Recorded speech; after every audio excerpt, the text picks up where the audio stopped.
Chapter 635, Gu in versus Immortal Monarch _ 2-inch. What is this place? It seems we've been sealed by that guy, and he apparently wants us to witness something. Listen carefully to their conversation. Is an immortal monarch coming? This fellow is outrageously arrogant. He is indeed powerful, but how dare he challenge an immortal monarch? Big brother, what should we do? We can't just sit here and wait for death. The 72 immortals of Jindong were agitated, cursing Guan, and eventually they turned their gaze towards the purple dragon star monarch. CTH Novelier. N.E.T. website on Google to access chapters of novels early and in the highest quality. The purple dragon star monarch's face was expressionless. Earlier, when they were sealed into wooden tokens, they all fell into a coma, so they felt as if they had just been captured. But the purple dragon star monarch keenly sensed that a considerable amount of time might have already passed in the celestial spirit great world. If that was the case, what had Guan done to them during this time? Thinking about the methods Gu and used to capture them made it hard for the purple dragon star monarch to speak and soothe everyone. He felt that Guan might indeed possess the power to contend with an immortal monarch. He was the only Taiching Golden Immortal, as well as one who attained Taiching Golden Immortal realm perfection and cultivation level, and his vision was more penetrating. In his eyes, Guan was definitely an existence of the Daoyuo realm. Such an existence, not belonging to the celestial court, truly made him uneasy. But there was nothing the purple dragon star monarch could do now, except to wait quietly. In reality, Guan continued talking with an Xian. He deliberately let the will of the 72 immortals of Jindong fall into his own Dao fruit universe, allowing them to peek at the battle. The reason for doing this was that Guan had no intention of allowing the 72 immortals of Jindong to leave. Immortal gods might be unkillable, but they could be sealed, and even if they would eventually be discovered by the celestial court, it would at least buy Guan some time. For the celestial court, tens of millions of years might just be a fleeting moment. From the celestial court's lack of urgency in ordering the celestial spirit god to quickly obliterate the celestial spirit great world, it was evident that their perception of time far exceeded that of mortals. Any immortal god who comes seeking trouble, he plans to seal away. If he released them directly, that would surely bring great trouble. Time passed by, second by second. It wasn't until the world gate trembled that Guan and an Xian stopped talking. An Xian turned to face the world gate, which burst forth with intense light, converging inside. This was the light of the heavenly Tao, which enveloped the surface of the celestial spirit great world. Feeling the strong light of the heavenly Tao up close, an Xian could sense the might and unfathomable depth of the celestial court. What kind of formidable power could have created such a force of order? As the world gate was fully activated, a vast and infinite aura poured out from within, forming a majestic celestial mist that spread out, striking awe into all who witnessed it. Within the Dao Fruit universe, the 72 immortals of Jindong became excited. The immortal monarch has come. He is here to save us, a female immortal said excitedly, her face filled with admiration. The other immortals of Jindong were also surprised and delighted. Despite having heard from Guan and an Xian that the Tai immortal monarch would come, seeing the aura of the Tai immortal monarch actually appear stirred them deeply, even inciting a sense of sacrificial devotion to the end. On the other side, a figure gradually emerged from the intense light beneath the world gate, appearing as though he had walked from the end of the ages, or as if he had come from the very origin of everything, with an indescribable sacred aura assaulting in Zin's eyes. And Zin's eyes instantly turned into the immortal emperor's eye, with purple Tao patterns appearing around her eye sockets, and her pupils reflecting the figure of Tai immortal monarch. During the wait, an Xian had been imagining what Tai immortal monarch would look like, but when she actually saw him, she couldn't help feeling an abject sense of inferiority. This was an essential difference in the nature of life. Whether it was cultivation level, soul, or cognition, and Xian instinctively felt inferior to the other. Heaven-defying one, you dare await my arrival here. Do you know what you are about to face? The voice of Tai, immortal monarch, emanated from within the world gate, echoing across the cosmic starry sky. In an instant, with the world gate at the center, the space in all directions burst into multicolored rainbow light, rendering this piece of the universe bizarre and fantastical, mesmerizing and mysterious. Listening to Tai, immortal monarch's words, and Xian almost felt an impulse to kneel and bow her head. Her mind was shaken, unable to fathom just how profound Tai, immortal monarch's Tao practice was. Guan stepped forward, and in Zin's intense discomfort suddenly vanished. She looked towards Guan subconsciously. In her eyes, Guan's image abruptly grew in stature, and he could even be compared to Tai, immortal monarch, who was still within the world gate. Within the Tao fruit universe, the 72 immortals of Jindong also fixed their gaze upon Guan's figure. In their view, the silhouette of Tai, immortal monarch, who was approaching them, seemed almost to overlap with Guan's figure. Despite their hatred for Guan, from this angle, they had to concede that Guan's presence was every bit as formidable as that of Tai, immortal monarch. Fooling all living beings, isn't that also a violation of heavenly Tao? Guan's voice sounded his tone calm. Tai, immortal monarch, continued to approach the gate, walking neither quickly nor slowly, but with each step he displayed an unstoppable dominance. Finally, standing at the edge of the world gate, he remained bathed in the brilliant light of the heavenly Tao. Even an Xian could feel that with just one more step, he could reveal his true form. An Xian saw what seemed to be a scroll floating behind Tai, immortal monarch. It surged like a river, and on his forehead was a golden pattern. In the absence of distinctive facial features, this golden pattern seemed like a vertical eye, making him appear even more divine, majestic, and inviolable. You dare to talk about heavenly Tao? Were you plotting against the Son of Heaven? The voice of Tai, immortal monarch, rang out once more, this time even more authoritative, thunderous, and deafening. Guan retorted, I do not know who the Son of Heaven is, nor what he represents. All I know is that you wish to capture my disciple. As for the current situation, as an immortal monarch, how do you think it should be resolved? Tai, immortal monarch, fell silent, seemingly not having expected Gu and to be unaware of Tian Hao's origins. But that no longer mattered, as Guan had interfered with his grand plans and also captured his subordinates. Release the 72 immortals of Jindong and hand over the Son of Heaven. Let us consider this matter settled, and you may continue to hide and cultivate in this world. It will be as if I never encountered you. Tai, immortal monarch, spoke, equally convinced that Guan was a heaven-opening Daluo, immortal hiding in the celestial spirit great world, evidently burdened with consequences unimaginable to all living beings. Guan must not dare to face the celestial court. Separated by the strong light of the heavenly Tao, Guan was unable to use lifespan detection on Tai, immortal monarch, but he could sense that Tai, immortal monarch, was merely of heaven-opening Daluo, immortal cultivation level. Such a cultivation level was nothing to fear. You can only choose one, either the whereabouts of the Son of Heaven in your words, or the freedom of the 72 immortals of Jindong. I need one of them to restrain you, to avoid any retaliation from you, Guan stated placidly. Tai, immortal monarch, did not sense the aura of the 72 immortals of Jindong, but saw the wooden plaques on Guan's waist. No matter how he looked, those plaques appeared to be ordinary, made of common wood, without any mysteries. However, Guan's query was met with his disdain. A crude attempt at causing dissension.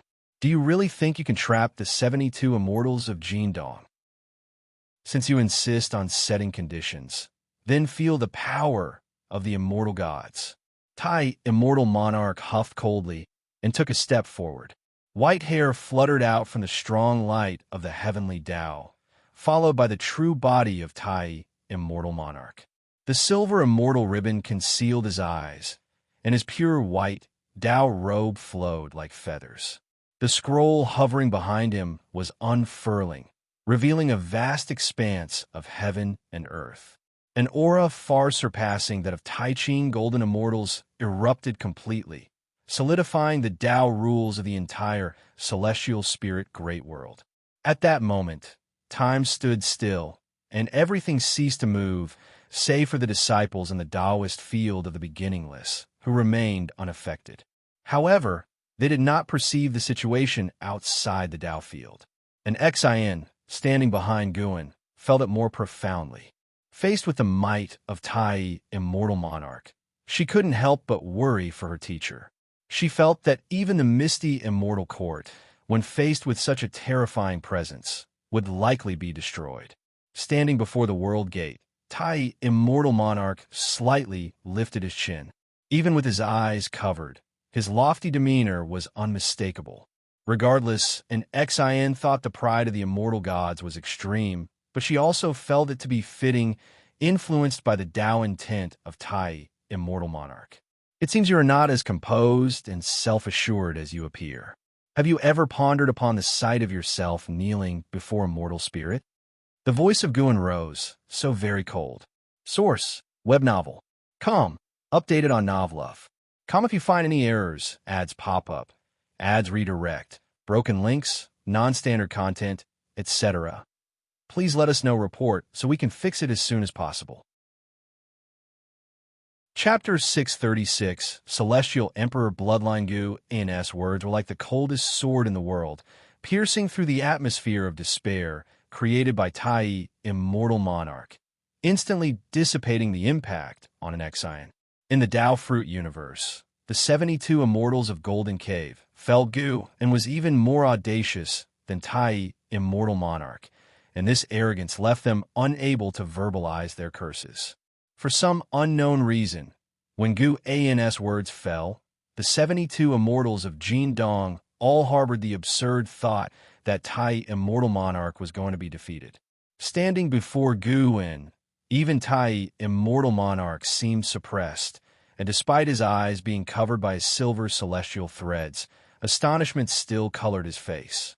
Kneel before a mortal spirit, Tai, immortal monarch, asked coldly, as golden Tao patterns on his forehead burst into fierce flames, as if the anger in his heart was instantly ignited, burning fiercely. Boom! S.E. the novel Fire. At website on Google to access chapters of novels early and in the highest quality. The entire universe shattered in an instant. The fragments of space appeared like broken glass, piercing into Nzin's field of vision, her immortal emperor's eyes widening, with her purple pupils trembling. She could feel the surrounding Tao rules receding rapidly like startled birds, as an endless sea of stars distanced themselves amidst the space debris. Then, everything abruptly came to a halt. An Xian instinctively turned her head, and wherever she looked, her gaze met suspended fragments of space, layered upon one another, dazzling and alarming her simultaneously. The celestial spirit great world was destroyed. The breath of all living beings vanished, and it happened in an instant. Her gaze shifted to Tai, immortal monarch, in front of her. The world gate remained, while the overwhelmingly powerful Tai, immortal monarch, displayed the posture of an immortal god unquestionably. Merely by his aura, he could shatter the great thousand world?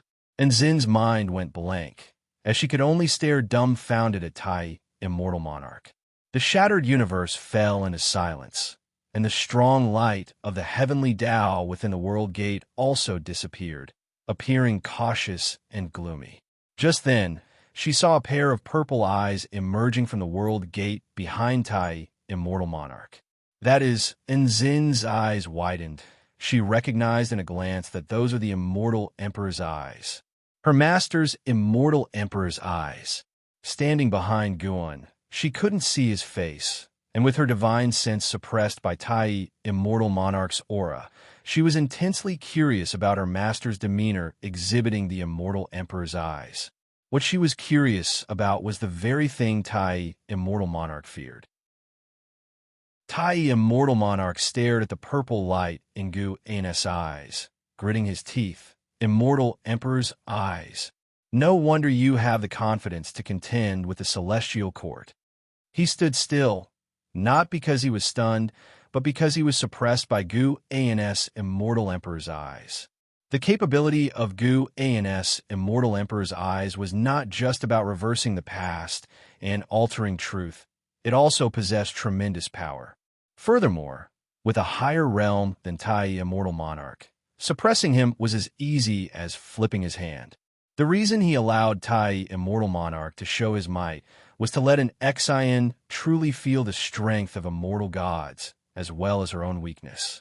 Since guiding an Xian to cultivate the Immortal Emperor's eyes, Guan truly intended to train her to be his strongest disciple. No matter how formidable Tian, Hao, and Hao were, they still basked in the glory of the Celestial Court. Although Zin's comprehension grew stronger, she lacked a special destiny pattern in the way of cause and effect. Guan could already see Tian Hao's destiny pattern, so he was sure that the unremarkable and Xian indeed had no great background. Guan looked down indifferently at Tai, Immortal Monarch, who had destroyed the celestial spirit Great World with a single move, clearly because he feared he couldn't take down Guan and wanted to cause a stir to attract the attention of the Celestial Court. How could such behavior, treating the lives of countless beings as nothing, not be deemed extremely evil? Unfortunately for Tai, Immortal Monarch, he miscalculated. Guan had not been merely engaging in idle talk with Tai, Immortal Monarch previously, but instead was enveloping the entire celestial spirit Great World with his power of the way of cause and effect, isolating it from the outside world. He dared to do so because he was certain that this Tai, Immortal Monarch, was not an avatar, which is precisely the strength of the way of cause and effect. For an avatar, the main body is the cause.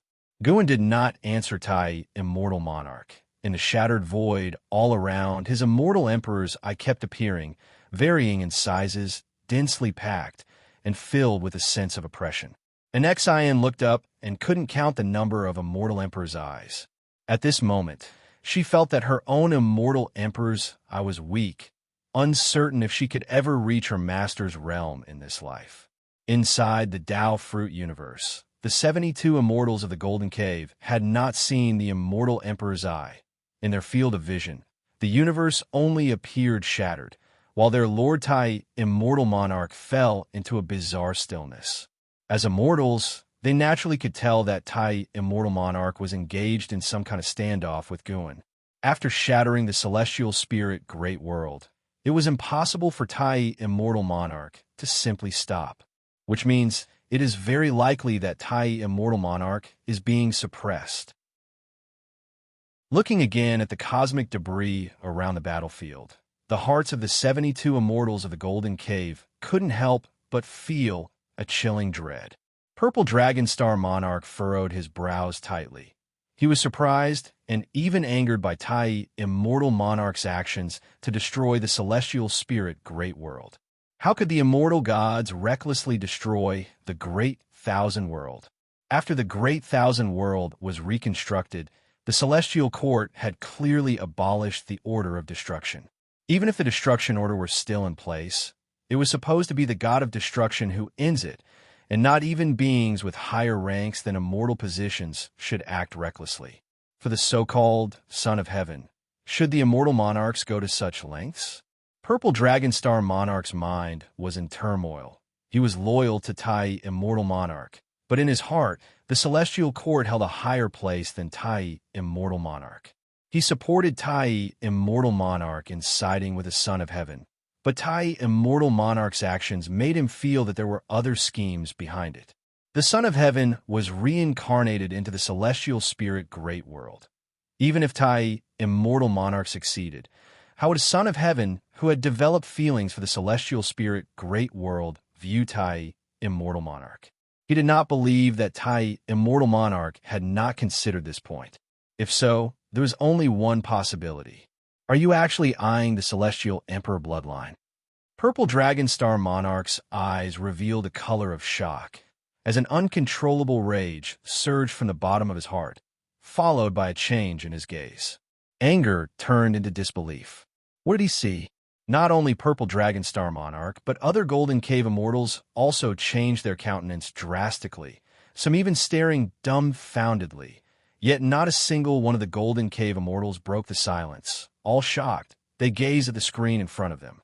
Within the screen, Tai, Immortal Monarch, trembled all over, his legs beginning to bend, as if he were about to kneel before Gu, and looked indifferent towards Tai, Immortal Monarch, continuously intensifying the oppression of the Immortal Emperor's eye.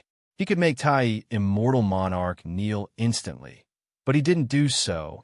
This slowly advancing despair and humiliation were more able to make Tai, Immortal Monarch, feel regret and fear.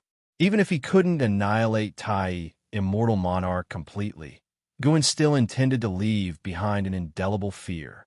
If Tai, Immortal Monarch, clenched his teeth, spitting out a word, having exhausted all his strength, he actually couldn't resist the oppressive force on his body. He had almost forgotten the taste of being utterly powerless to resist. He was a celestial Immortal Monarch, yet he was going to kneel before a mortal spirit. Tai, Immortal Monarch, found it absurd. Extreme rage and hatred nearly drove him mad, but madness could not save him. As time passed, the hatred of Tai, Immortal Monarch, was gradually replaced by despair. Source: web novel. Com. Updated on Noveluff. Com if you find any errors, ads pop up, ads redirect, broken links, non-standard content, etc. Please let us know report so we can fix it as soon as possible. Chapter 637 Absolute Power in Xian watched as Tai, Immortal Monarch, slowly knelt down, feeling a mix of emotions that were hard to articulate. There was a sense of relief, astonishment, and admiration for her master. At the same time, it was mostly the absurdity brought about by the collapse of the image of the immortal gods. Is this the immortal gods? Is this what represents the heavenly Tao, the existence that all living beings relentlessly pursue throughout their lives? When Tai, Immortal Monarch's knees finally hit the ground, the pride of the immortal gods was completely torn apart. He lost his previous aura of divinity. Despite his eyes being covered, as he lowered his head, he emanated an air of decay and weakness from the inside out. The gazes of the 72 immortals of Golden Cave also became entirely dim. They dared not, nor could they continue to curse Gu. Tai, Immortal Monarch, was not only their lord but also their pride. The fact that he knelt down without any power to resist was something they could not accept. Just at this moment, the shattered universe within the light screen began to change, countless space fragments reversing towards the incoming direction. This scene drew the attention of the 72 immortals of Golden Cave. Under their gaze, the celestial spirit Great World was quickly restored to its original state, leaving them in awe. What kind of power is this? Purple Dragon Star Monarch was shocked by Gu An's display of divine power, stirring up peculiar feelings in his heart. The Immortal Monarch, representing the might of the celestial court, was bringing about destruction. Was Gu deemed a heaven-defying being, saving all living beings? They watched as Gu raised his hand, and Tai, Immortal Monarch, shrank following his gesture, landing in the palm of his hand. Tai, Immortal Monarch, had been subdued as well. Afterward, they witnessed Gu turning Tai, Immortal Monarch, into a wooden token and hanging it on his waistband, amongst other tokens that looked similar to them. They finally understood what their fate would be. The light screen in front of them began to shrink, and the consciousness of the 72 immortals of Golden Cave also began to grow dim. Just like the light screen in front of them, they were being consumed by darkness. Purple Dragon Star Monarch did not worry about his fate. He was still pondering the scene of Tai, Immortal Monarch, kneeling. Not only him, but the other Golden Cave immortals felt the same, until everything submerged into darkness. Standing in front of the world gate, and Xian looked onwards, observing the celestial spirit Great World restored to its original state, and feeling the vitality in the distance. Her face showed a look of pleasant surprise. She stepped forward, walking up to Guin, and her gaze fell on his eyes. Guin did not conceal the Immortal Emperor's eye, allowing her to observe it. Previously, only she and Tai, Immortal Monarch, had seen the Immortal Emperor's eye. Even though the 72 Immortals of Golden Cave had heard the conversation between Guin and Xian earlier, they had not seen the Immortal Emperor's eye nor heard the question asked by Tai, Immortal Monarch, before kneeling. As for Tai, Immortal Monarch, Guin had ways to make him forget about the Immortal Emperor's eye. Apart from the path of power, Guin's greatest expertise was in the path of cause and effect. Erasing memories using the way of cause and effect was no difficult task. Master, that was not an illusion just now, was it? I saw him destroy the great thousand world, and Xian asked, suppressing her excitement. Guin revealed a smile, saying, what you felt was all real. Can your Immortal Emperor's eye restore everything? Or does it reverse time? And Xian used a respectful form of you, reflecting her emotions. Usually, she would not be impolite, but due to their familiarity, she would not address Guin so formally. This is also why the other disciples clearly sensed her favored status.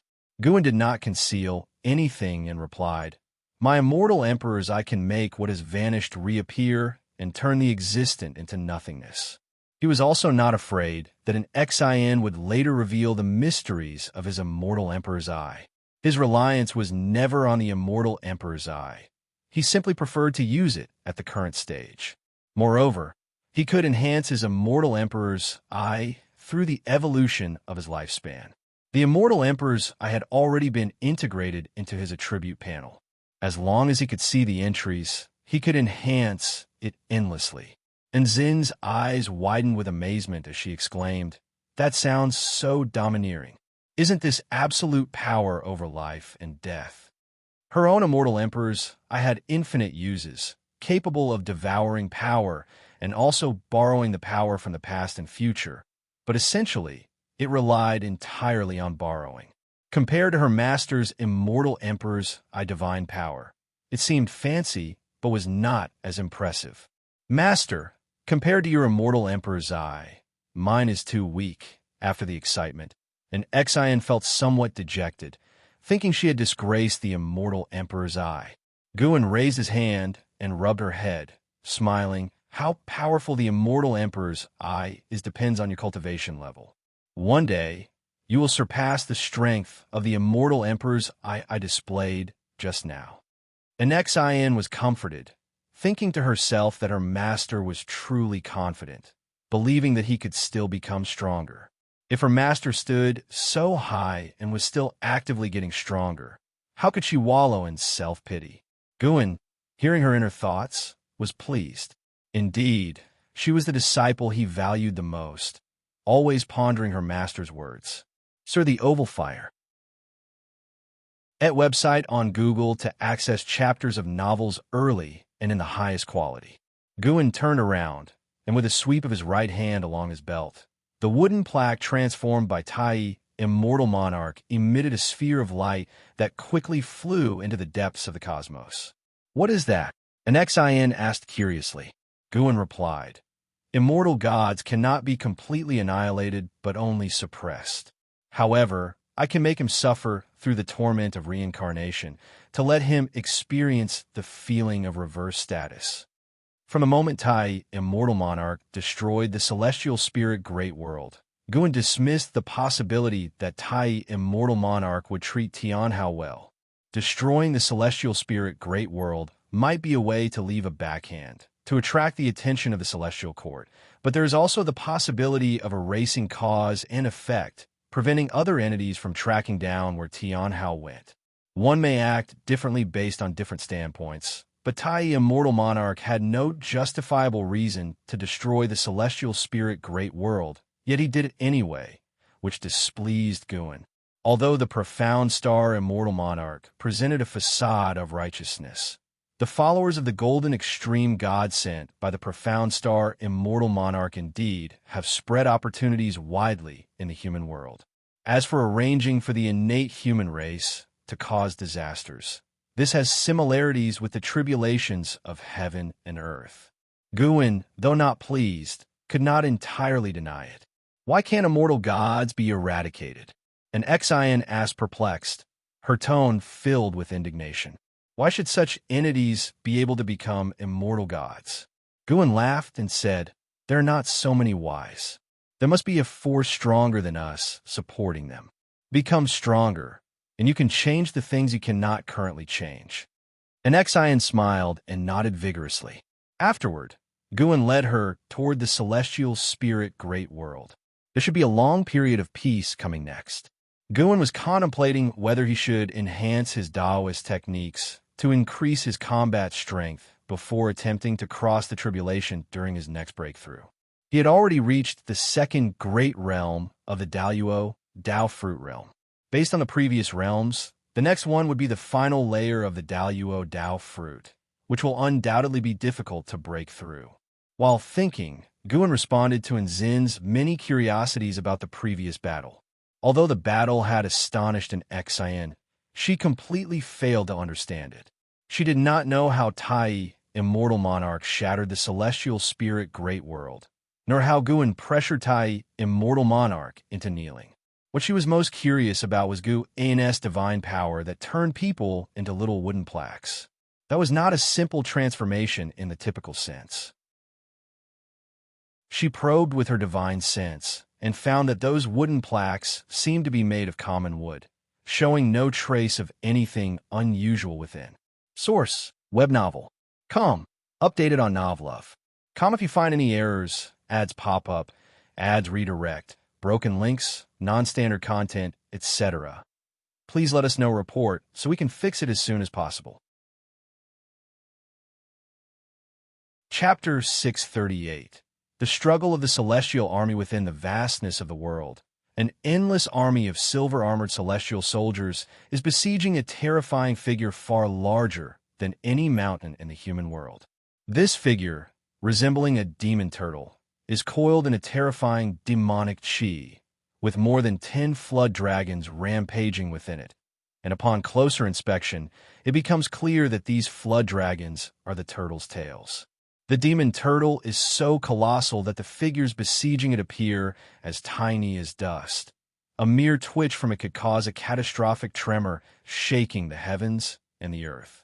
In the distance, Zhang Buku, clad in silver armor, stands shoulder to shoulder with Su Yu, who is also wearing silver armor but looking somewhat awkward compared to Zhang Buku's dignified bearing. Zhang Buku looks toward the distant battle with a face full of fear and shock. Among the silver-armored celestial soldiers participating in battle, none have a cultivation level lower than theirs. Their numbers exceed 10 million, hailing from different worlds of the Great Thousand World. Yet, the gathering of so many powerful warriors fails to make an impact on the demon turtle.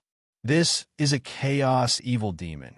Such demons may not be the strongest, but it is said that the chaos harbors countless ones like it. If we can subdue this one, our celestial army might have a chance to be established, so you spoke with a tone full of emotion. Zhang Buku turned to look at him, asking in surprise, with so many reserved celestial soldiers, can we really become celestial gods? So you gave him a disdainful glance and said irritably, becoming a celestial god is not so simple. Only by holding our ground do we have a chance. If we are lucky enough to encounter extraordinary warriors, we could ride the winds to ascend, which is better than facing the heavenly Daoist trials alone.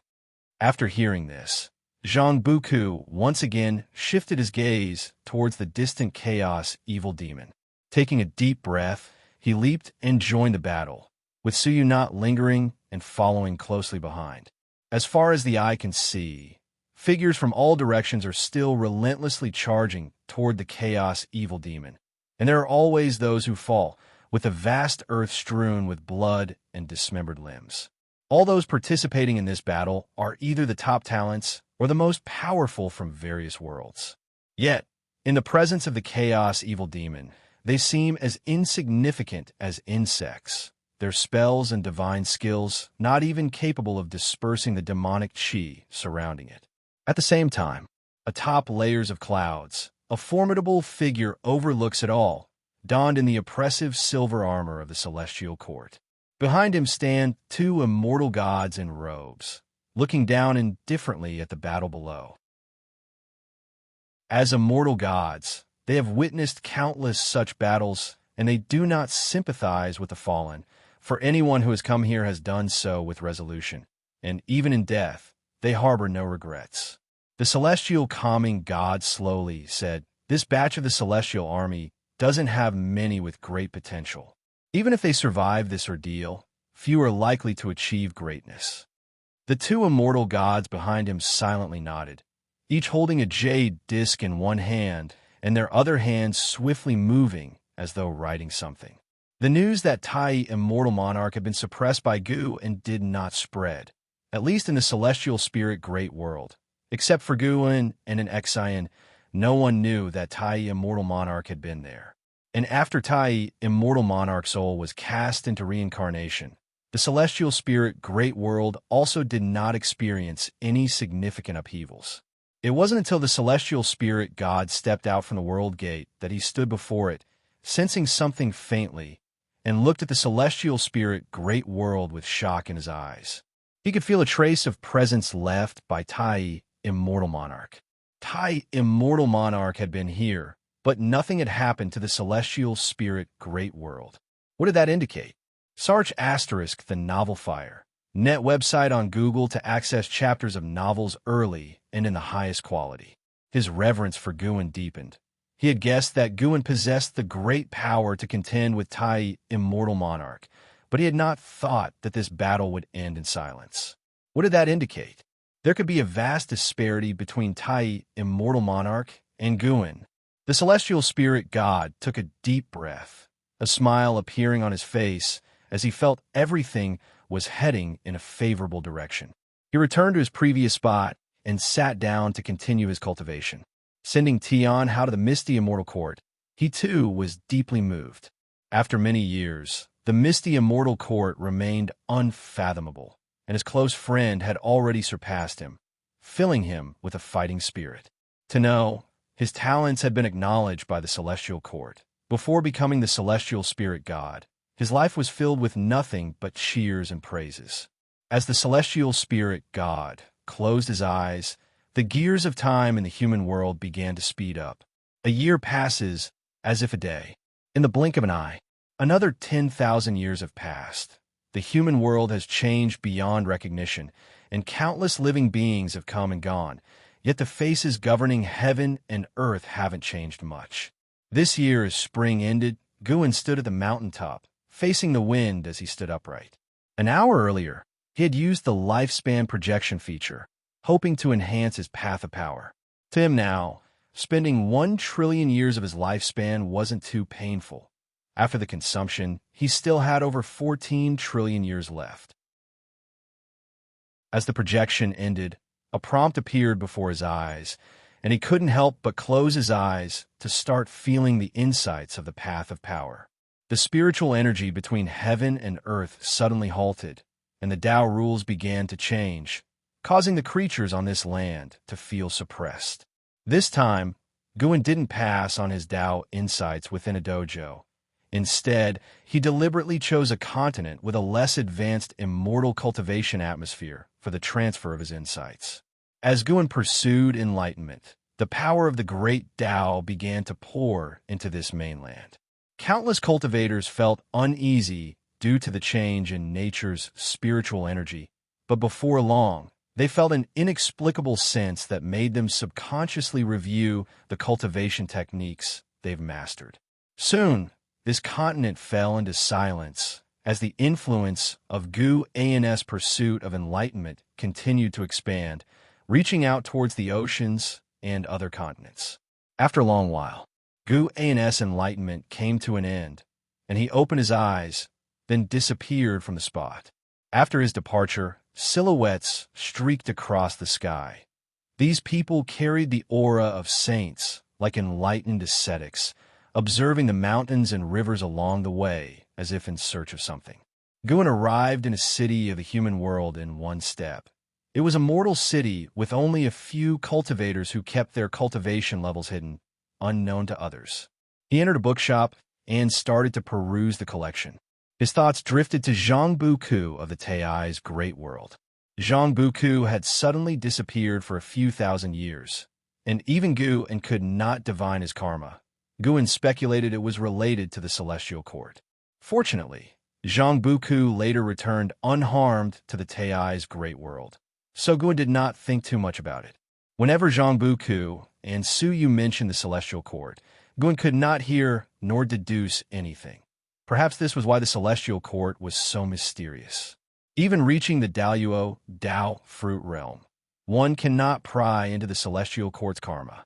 Although Zhang Buku had returned, his will was clearly dejected, and Guan hesitated whether to give him some guidance or not. Guan could guess that Zhang Buku might have suffered a setback in the land of the Celestial Court. Most likely, he failed in competing for a Celestial Dao immortal position with other outstanding figures, or lost hope and was hugely hit. On the other hand, Su Yu was unaffected and started a frolic in the human world and stopped cultivating after returning to the Tai's great world. Guan thought about these things, but soon his attention was caught by the books in his hands. When it comes to writing, books by mortals are indeed more delightful to read. Those written by cultivators are too utilitarian and lack the delicacy in expressing human emotions. Dear customer, if you like this Yen Lao's Secret Lover, why not buy it?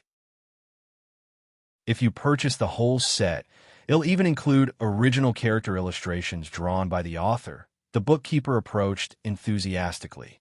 Guan closed the book in his hands, put it back on the shelf, and turned to leave. Seeing this, the bookkeeper's face showed displeasure. Looking decent enough, but why only look and not spend any money? How stingy. Shopkeeper, take out all the illustrations you mentioned. We'll buy them, said Guan, his voice drifting back, clearing the cloud from the bookkeeper's face and bringing a beaming smile. All right, dear customer, just give me a moment. Source, web novel. Com, updated on Novelov. Com if you find any errors, ads pop up, ads redirect, broken links, non-standard content, etc. Please let us know report so we can fix it as soon as possible. Chapter 639. The world's #1 determination, the setting sun dipped below the horizon within the Taoist field of the beginningless. Humming a tune, Guan walked along the mountain path, feeling rather pleased and occasionally reaching out to touch the flowers and plants along the way. After half a day of contemplation, he decided not to assist Zhang Buku, but rather to let Zhang Buku solve his own predicaments. His intention was to ensure the preservation of Zhang Buku's life. He was also curious to see how Su Yu would help Zhang Buku become one of the heavenly court immortals. Upon reaching the courtyard atop the mountain, as soon as Guan entered, the long-awaiting celestial Xian and Tian Bai approached him. Aside from them, only Shenzhen and the white spirit rat were in the courtyard. Master, Emperor Tianhong wishes to be disciples at the Taoist field of the beginningless. What do you think? Celestial Xian asked first. Tian Bai also looked at Guan with anticipation. Early this morning, Emperor Tianhong from the Dao court arrived at the Qinquan sect, causing a huge commotion. He proclaimed his desire to become a disciple of the beginningless, an announcement that startled the upper echelons of the Qinquan sect, prompting them to call upon Celestial Xian and Tian Bai. 20,000 years ago, Wuxia disciples emerged, saving all living beings. Although it was ultimately the supporting Dao, Sword Venerable, who reversed the tides of chaos, the exploits and great fame of the Wuxia disciples remained illustrious. These disciples, with realms not considered top tier during their time, wielded mysterious Dao treasures and were undefeated, leaving a profound impression on all the major sects of the world. The location of the beginningless was easy to speculate, so it was not surprising that the Dao court disciples managed to find the Qinquan sect. However, Emperor Tianhong, the most illustrious figure post-catastrophe of the innate human race, expressing a desire to join the beginningless, caused a tremor throughout the Qinquan sect.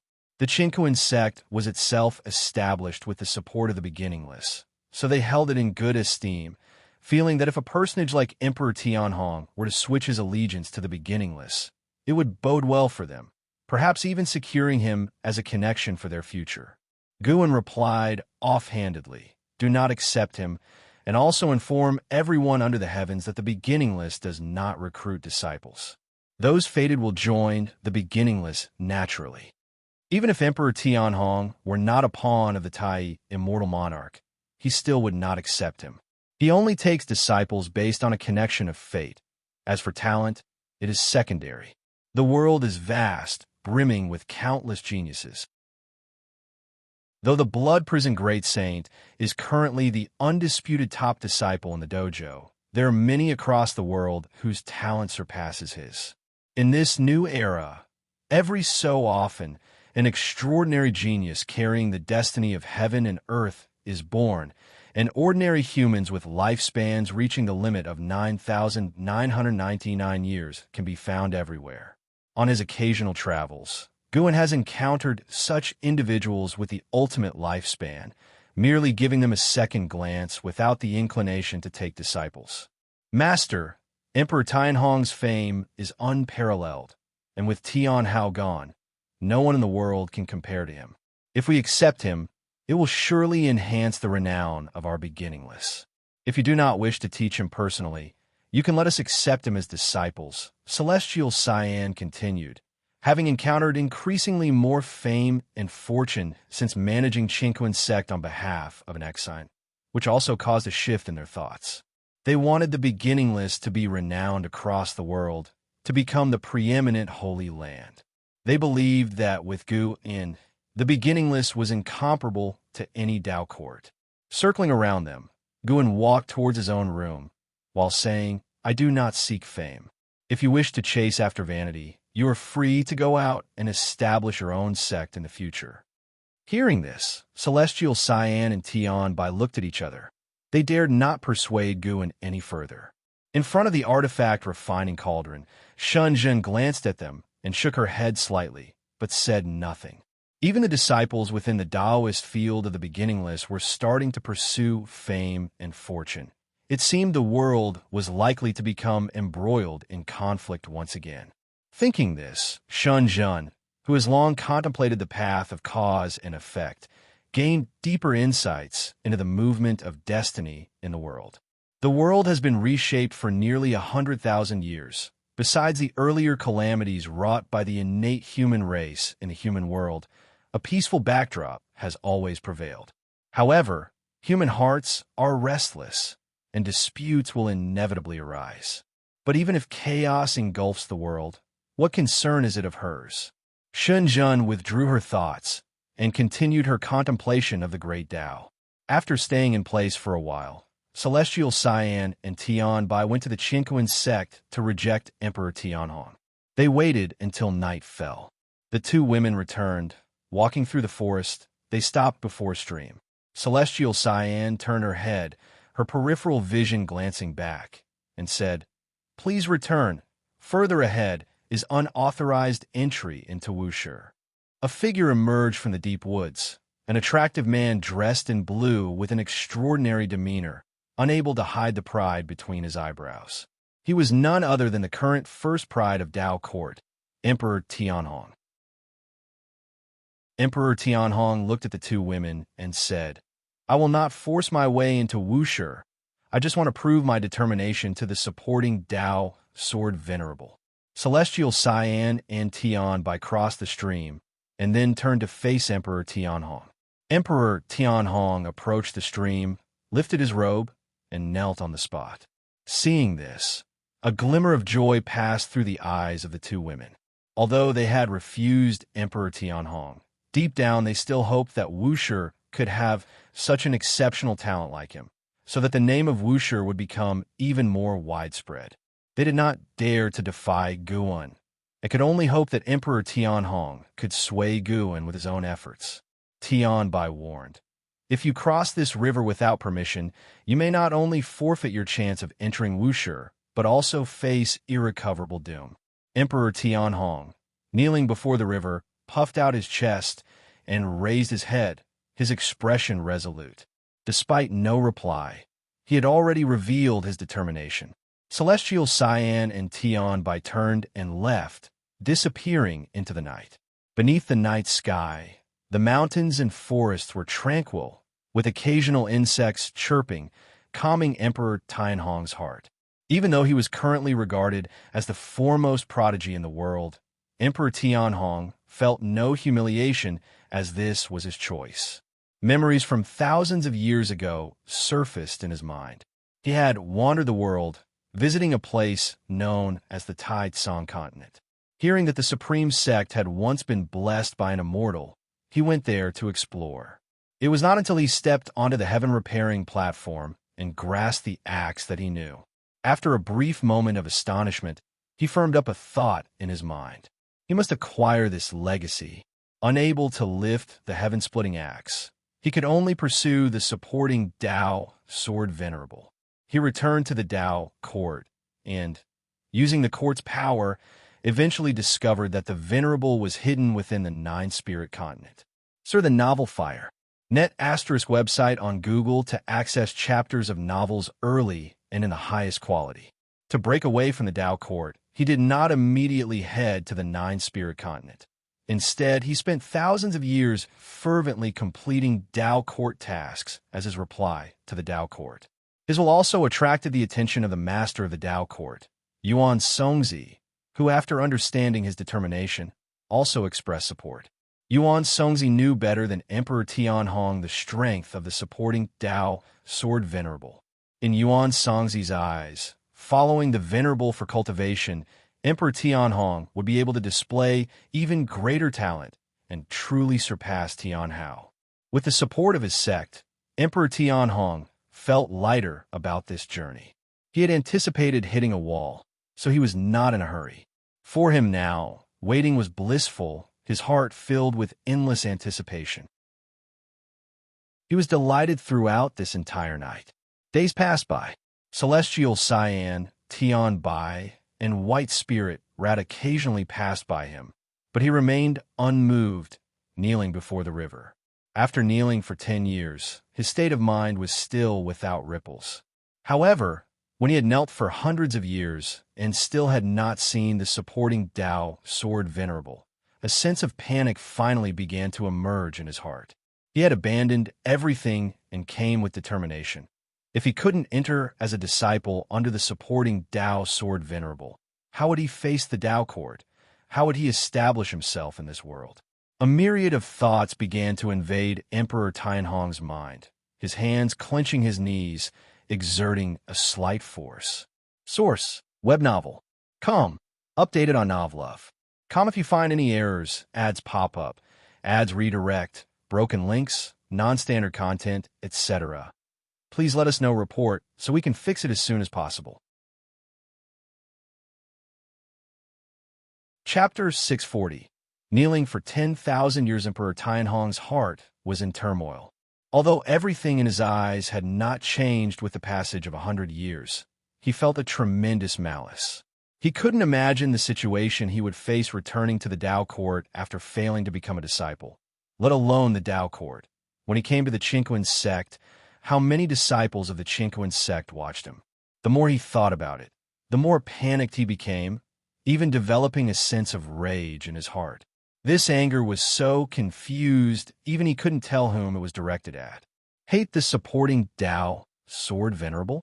But supporting Dao Sword Venerable had no reason or obligation to take him in. If anyone was to blame, it was his own insufficient talent. The supporting Dao Sword Venerable had taken Tianhao as a disciple, and Tianhao was the champion of his era before him. Since before his birth, Tianhao had vanished, so there were always people who believed he was not the strongest champion of all time because he never defeated Tianhao. After the tribulation of the innate human race, everyone knew that Tianhao was a disciple of the supporting Dao Sword Venerable, which made Tianhao even more legendary. When Tianhao disappeared, people liked to use him to suppress the geniuses of the world. In fact, while Tianhao was alive, he also endured the same doubts Emperor Tianhong faces today. But regardless, without defeating Tianhao, Emperor Tianhong could not truly consider himself the greatest champion through the ages. Emperor Tianhong's thoughts ran wild uncontrollably. Even though reason told him that 100 years was nothing, he couldn't help but dwell on it. Kneeling by the small river, as he gazed at his own reflection on the water's surface, Emperor Tianhong suddenly felt very vulnerable and truly unworthy of the title of the world's #1 champion. It was at that moment he saw a figure emerging from the depths of the forest on the opposite side. As he made out the person's face, a confused expression appeared on his own. It was neither Celestial Cyan nor Tian Bai. He had never seen this woman before.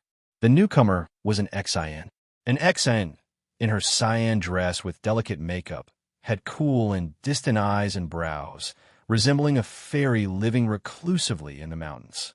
Her aura, untainted by the mundane world, caused Emperor Tianhong's gaze to shift. An Xian saw Emperor Tianhong, her expression as cold as ever. She walked to the front of the river and stopped.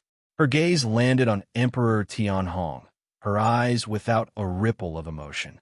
"I heard you were the Dao Court's #1 talent and the strongest one in the world today. We are both divine immortals of wondrous Dharma. How about we spar?" An Xian spoke, her tone allowing no refusal. Emperor Tianhong frowned and asked, "May I ask if fellow Taoist is a Wuxia disciple?" An Xian answered, "I am considered the foremost disciple of Wuxia. If you defeat me, you will be eligible to join Wuxia." Upon hearing this, Emperor Tianhong's eyes blazed with a fierce light. Having knelt and waited for 100 years, his mood was already irritable. With Zin's sudden approach, it seemed like the very opportunity he had been yearning for. He wanted to show the sword venerable his talent. Emperor Tianhong stood up with mud and grass falling from his legs. His aura changed abruptly. The wild wind howled, causing the surrounding trees to shake violently. "Where shall we spar?" Emperor Tianhong asked, his intense gaze domineering, his hair dancing wildly like flames. Zin's eyes flickered with purple light. She replied indifferently, "No need to go elsewhere. Right here will do. It will be over quickly." Xianxia, the novel Fire. Net * website on Google to access chapters of novels early and in the highest quality. Emperor Tianhong felt humiliated. His robe began to billow. A terrifying aura emanated from within him. Meanwhile, inside and in belonging to the Qingquan sect, Gun was drinking with his friends who enjoyed meat and wine, when suddenly they felt a terrifying aura coming from afar. This wine and meat friend named Xianxia exclaimed in shock and suspicion. Could it be someone is causing trouble within the sect? Although the Qingquan sect of today is far from comparing to the Dao court, in the eyes of the rank-and-file disciples, the Qingquan sect is an authentic and major power, dominating a region. Whoever dares to cause trouble within the Qingquan sect is truly seeking death. Guan laughed and said, "Since it's happening within the sect, why should we worry? Let's keep drinking and continue talking about Yilang's affairs."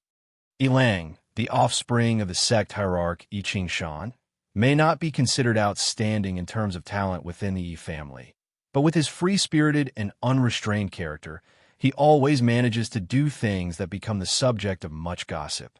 Xianxia thought that Gu An's words made sense, so he resumed recounting the tales of Yilang's amorous exploits. The terrifying aura appeared abruptly and dissipated just as quickly. The entire process took less than 10 breaths, which led to much speculation among the disciples of the Qingquan sect in various cities. In the forest, Emperor Tianhong was half-kneeling in front of a river, one hand propped against his knee, the other dangling naturally, as he laboriously raised his head to look up, his face covered in cold sweat and bloodshot eyes. An Xian stood on the opposite side of the river, about a zhang away from him, her purple pupils gradually retracting their unusual shimmer. Compared to Emperor Tianhong's face full of shock and fear, and Zin's expression remained indifferent. How is this possible? What divine skill was that just now? Emperor Tianhong ground his teeth and asked. He couldn't accept his own crushing defeat, especially since it was at the hands of someone in the same realm. An Xian replied, "This is a divine skill taught to me by my master. You don't need to feel sad about it. Although we are in the same realm, I reached this realm long before you were born. Your talent is still higher than mine, but it's not so simple to get accepted into Wuxia. Having said this, she stepped forward and flickered past Emperor Tianhong, heading toward the Qinquan sect. Emperor Tianhong looked down and asked through clenched teeth, "Did the Sword Venerable send you here?"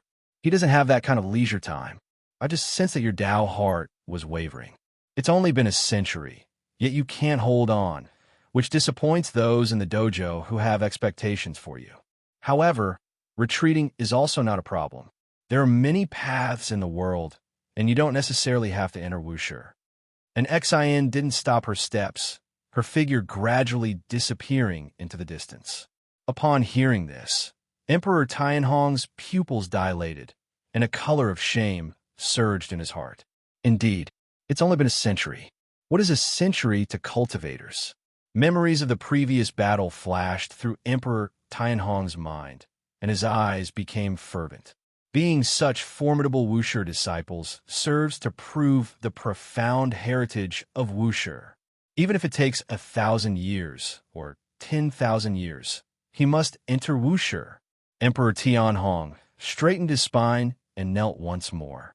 This time, he swept away his previous impatience, and his gaze returned to the steadfastness of when he had first arrived.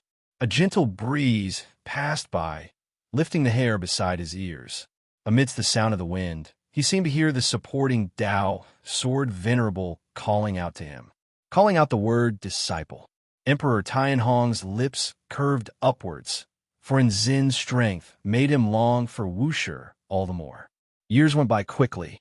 When tens of thousands of years had once again passed, the forest where Emperor Tianhong was located seemed unchanged, as if secluded from the world, unaffected by the rules of heaven and earth. There was no alteration in Emperor Tianhong's attire, but his hair had grown longer, and his beard reached the ground. He kept his eyes closed, his whole being radiating an aura of profound mystery. Not far off, on a tree branch, Guan and an Xian stood side by side, observing Emperor Tianhong. An Xian spoke up, "Master, if you truly do not wish to accept him, shall I drive him away?" Emperor Tianhong's decade-long kneeling did not only move her. Other disciples of the dojo also became aware of this man's determination and were touched by it. As the number one prodigy of the world, he has managed to patiently kneel in this place for tens of thousands of years, which is unimaginable how resolute his determination is. If you find any errors, ads pop up, ads redirect, broken links, non-standard content, etc., please let us know report so we can fix it as soon as possible. Chapter 641 Celestial Plan, Chaos Grudge Luo. No need. I didn't say ID, definitely not take him as a disciple. Guan looked down at Emperor Tianhong and replied softly. The reasons he did not take Emperor Tianhong as a disciple were, firstly, he did not favor him, and secondly, Emperor Tianhong was a reincarnation of an immortal god, with the consequences of Tai, immortal monarch's karma, trailing behind. However, reincarnation creates a new personality. Judging from Emperor Tianhong's inner voice, he genuinely wished to take Guan as his master. The reason why Guan was hesitating was because he wanted to wait until he achieved his own breakthrough before accepting him, using the opportunity to further temper Emperor Tianhong. An Xian remarked with emotion, "If it were Tianhong kneeling, managing to kneel for 100 years would be already quite good." Setting aside talent, she felt that even she herself wouldn't be able to kneel for 10,000 years. Guan's eyes did not show any change as he gazed at Emperor Tianhong, probing into his future. Standing near Emperor Tianhong, he still did not notice the two of them. After kneeling for 10,000 years, Emperor Tianhong had entered a state of self-forgetfulness. He was contemplating the natural laws of heaven and earth, thus forgetting the torment of time. By the way, Master, how is Tianhong faring these days? An Xian turned to Guan and asked curiously. She believed her master could see the situation of the misty, immortal court. Guan smiled and said, "Mixed blessings, but in any case, he won't die." Hearing this, and Xian was completely relieved, and then she began to talk about the affairs of the world. Over the years, she occasionally replaced Celestial Cyan and Tian in dealings with the Qingquan sect. After all, she couldn't let the two always be busy. She also needed time to relax. The current world could be said to be in the same state every millennium, with heroes coming forth in great numbers. The ruling power of the Dao court was weakening, mainly due to the rising number of forces. The Dao court, upholding the Dao, could only watch as other powers grew stronger. With more and more powerful forces emerging, the strife in the world would naturally increase. However, compared to the calamity brought by outer heaven, the conflicts within the world seemed trivial. And Xian talked about a prodigy that had risen in the Dao court in the recent 10,000 years. It was undeniable that the Dao court had a profound foundation. Just as Emperor Tianhong had left for 10,000 years, another number one prodigy emerged, and now people were using Emperor Tianhong to suppress this prodigy. Without initiating a war, it seems that only creating momentum can maintain the Dao court's absolute ruling position, said Xian in a teasing tone.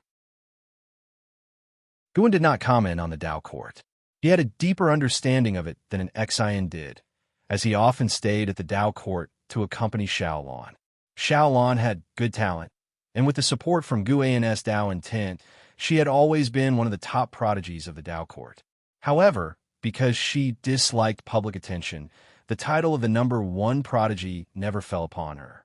Recently, the Dao court was preparing to initiate the Celestial Plan, aiming to search for other great thousand worlds. Having no intention to suppress the sects within the world, they sought to pursue stronger powers and greater resources. Such ambitions filled most of the upper echelons with pride, feeling that they possessed a higher vision than the world's sects, embodying the magnanimity of the world's common lord. Guan thought the Dao court's idea was quite good, and he was ready to ask the celestial spirit god to help facilitate it.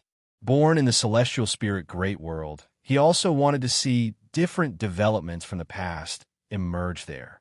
If every era was headed towards destruction, then Guan's effort in saving all living beings would lose its purpose. His decision was not to let the Dao court grow unbridled, but he felt that cultivators should always climb higher and chase after the great Dao. The existence of the World Gate seemed more like a restraint on the development of cultivators. No matter how one looked at it, the World Gate did not seem like a natural phenomenon. At this moment, Guan was considering whether or not to allow the disciples of his dojo to venture out. He had his disciples in seclusion all year round in order to accumulate their strength, not to limit their freedom. His greatest concern was Chun Chuan. When Xiaochuan was first reincarnated as Chun Chuan, he encountered mysterious karmic force that cursed him, nearly causing the death of his parents. When the innate human race caused trouble, Chun Chuan went out for experiences and did not suffer from the curse again, which is why Guan considered letting him go out as well. After much deliberation, Guan decided to leave the choice to Chun Chuan. Let's go for a walk outside. Having said this, Guan jumped down, followed closely by Xian. They passed by Emperor Tianhong, with Guan even giving his shoulder a light pat. Emperor Tianhong seemed to sense something, opened his eyes, but saw nothing. He thought it was just a breeze. Perhaps it was because he had knelt for such a long time that he didn't rush to enter Wuxia. He felt that his current state was conducive to enlightenment. The path of power, strange. How did I come to comprehend such a forceful great Dao? Emperor Tianhong muttered to himself, not thinking it was because his talent was too strong. He had never felt like this in the Dao court before. He had a realization in his heart. Even though the supporting Dao Sword Venerable had not shown himself, with an Xian probing him, it was impossible for the Sword Venerable to not be aware of him. Perhaps his current insights were a gift from the supporting Dao Sword Venerable. Emperor Tianhong was not surprised, for even without such a gift, he would persist. The greatest benefit of kneeling for 10,000 years was that he had shed the pressure brought on by being called the foremost of the proud celestials. Vain titles are but passing clouds. He is Emperor Tianhong, He wanted to find the true meaning of his existence. Above the boundless sea of clouds, an enormous golden furnace floated. On its surface were engraved various divine beast patterns and majestic mountains and rivers, and crowning it were some towering peaks, exuding a grand presence. The yellow-robed Taoist, who had played Go with Tai, Immortal Monarch earlier, stood at the edge of a cliff, looking down at the world inside the furnace. The furnace interior was a world unto itself with mountains and rivers, and even fierce beasts fighting. The robust Tao, spiritual Qi, would rush up like the wind from time to time. The yellow-robed Taoist furrowed his brows, deep in thought. Right at that moment, a golden ring of light appeared beside him, quickly expanding, and a figure stepped out from within. The newcomer was the celestial calming god, the leader of the celestial army, whom Zhang Buku and Suyu had pledged allegiance to, was the celestial calming god. The celestial calming god raised his hand in salute and said, "Immortal monarch, anomalies from chaos are emerging in the 3,000 great worlds, rapidly dispersing to each of the great 1,000 worlds. One of these anomalies has even come to trial under my command. This is not good." Sar the Nelfire. NT website on Google to access chapters of novels early and in the highest quality. The one known as Huang Feng, Immortal Monarch, the yellow-robed Taoist, tilted his head to look at him and asked, "Anomalies from chaos? Which anomaly?" The celestial calming god responded, "It should be Chaos Grudge Luo. I have captured immense resentment from the soul's depths of that infiltrator. If left unchecked and allowed to spread rapidly, it will become a great calamity." Grudge Luo. The eyes of Huang Feng, Immortal Monarch, flickered, sinking into contemplation. The celestial calming god stopped speaking, waiting for Huang Feng, Immortal Monarch's command. After a long while, Huang Feng, Immortal Monarch, spoke, "Do not act rashly for now. Perhaps Grudge Luo's existence is linked to bigger karma and causality." The celestial calming god frowned, hesitated for a moment, and said, "If left unchecked, many living beings will die. If we don't eradicate the roots of this disaster along with it, even more living beings will die." The words of Huang Feng, Immortal Monarch, caused the celestial calming god's frown to deepen. He gave Huang Feng, Immortal Monarch, a long look, no longer objecting. Huang Feng, Immortal Monarch, still stared into the world within the golden furnace and said, "Since you're here, take this trip for me. Go to Profound Star, Immortal Monarch, and deliver this item to him." With that, he lifted his right hand, and a piece of Jinyu enveloped by billowing purple qi appeared in his palm, swiftly flying towards the celestial calming god. If you find any errors, ads pop up, ads redirect, broken links, non-standard content, etc., please let us know report so we can fix it as soon as possible. Chapter 642, True Immortal's Appearance in the Blink of an Eye. 1,000 years have passed. In the Tao Court, within Xiaolan's Grotto Heaven, Guan and Xiaolan were sitting in a small pavilion, drinking and chatting. Xiaolan was talking about the celestial plan she had just learned about, and she wanted to venture into the outer heaven. Guan listened attentively, but his thoughts were on his own lifespan.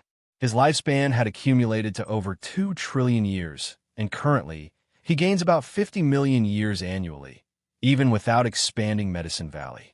"Brother Gu, do you think I should join the celestial plan?" Xiaolan asked hesitantly. She wanted to join, to experience a broader world and have the chance for greater opportunities, but she couldn't take Guan with her and didn't know how many years it would take before she could return. Guan smiled and said, "If you want to go, then go. If you're worried about me, there's no need. Just think about it. You often seclude yourself for cultivation, and I still live well. I have many friends in the Tao Court. I am not alone. Go ahead and venture. I will wait for you here to return." Upon hearing this, Xiaolan's face lit up with a smile, as Brother Gu was always so supportive of her. Thinking about it, Guan managed to stay in the Tao Court for tens of thousands of years without any issue, which proves his capability in handling affairs. She didn't have such a big influence in the Tao Court, Even peerless prodigies and great figures occasionally find themselves in trouble.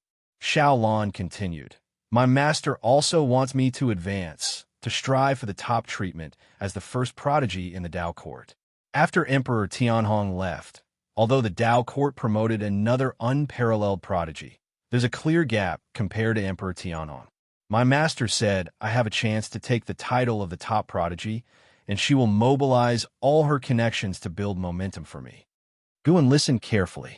Where there are people, there are rivalries like those of the martial world, especially in a major power like the Tao court, where the internal power struggles are extremely fierce.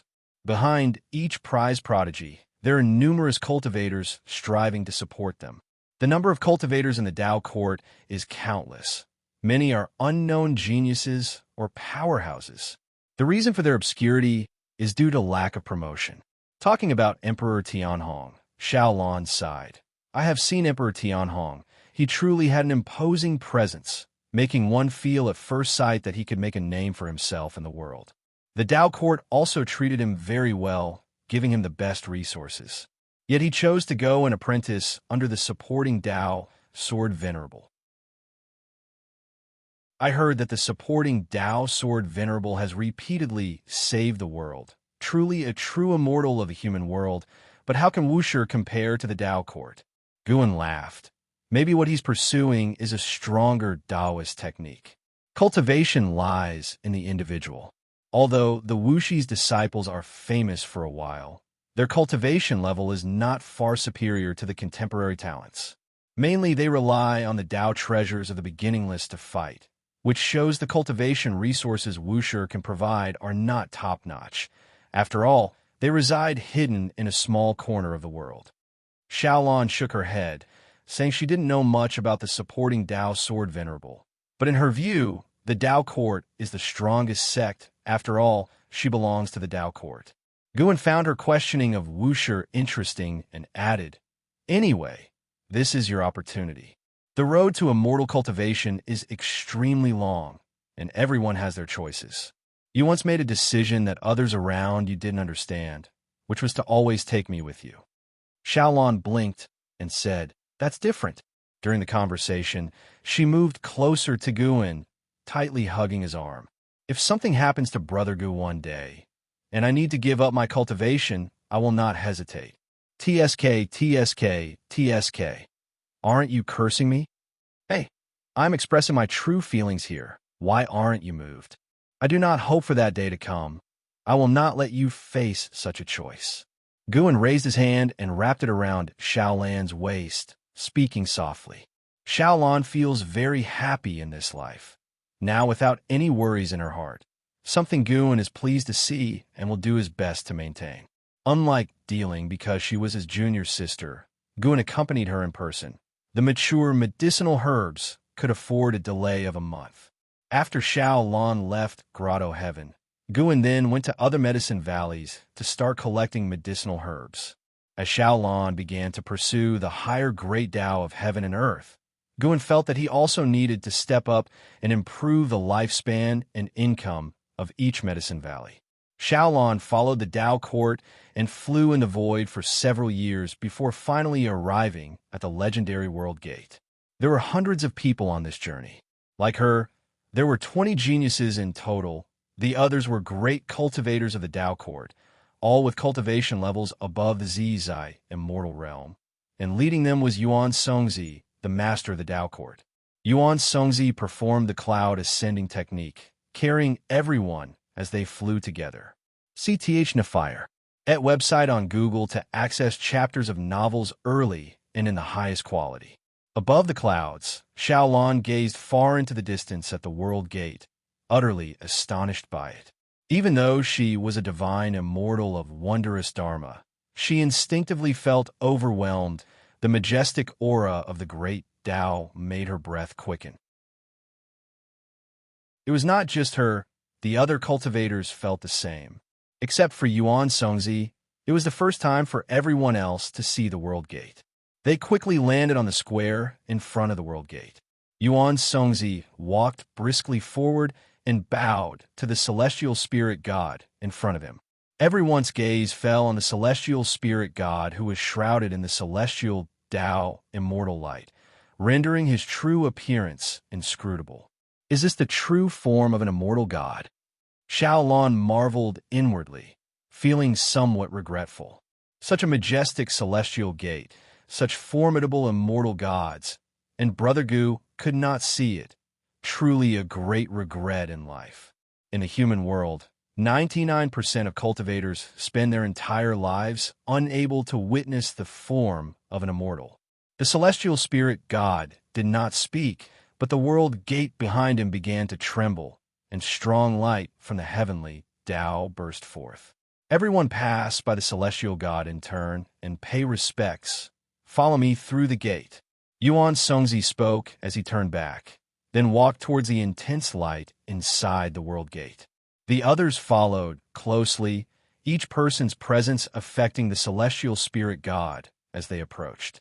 When it was Xiaolan's turn, she also bowed, but whether it was an illusion or not, she felt the celestial spirit god's form seemed to change, but she didn't dare to look closely and quickly moved away.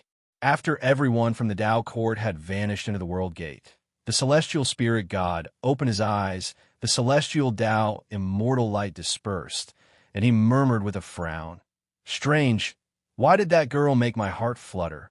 Could it be?" The celestial spirit god suddenly guessed a possibility, his expression turning peculiar. He raised his eyes to look towards the celestial spirit great world, his gaze landing beside the Qianquan sect. He couldn't probe Wuxia, but he could see Emperor Tianhong's kneeling figure. He could also sense that Emperor Tianhong was a reincarnation of an immortal god, so he was curious about how Gu and would treat Emperor Tianhong.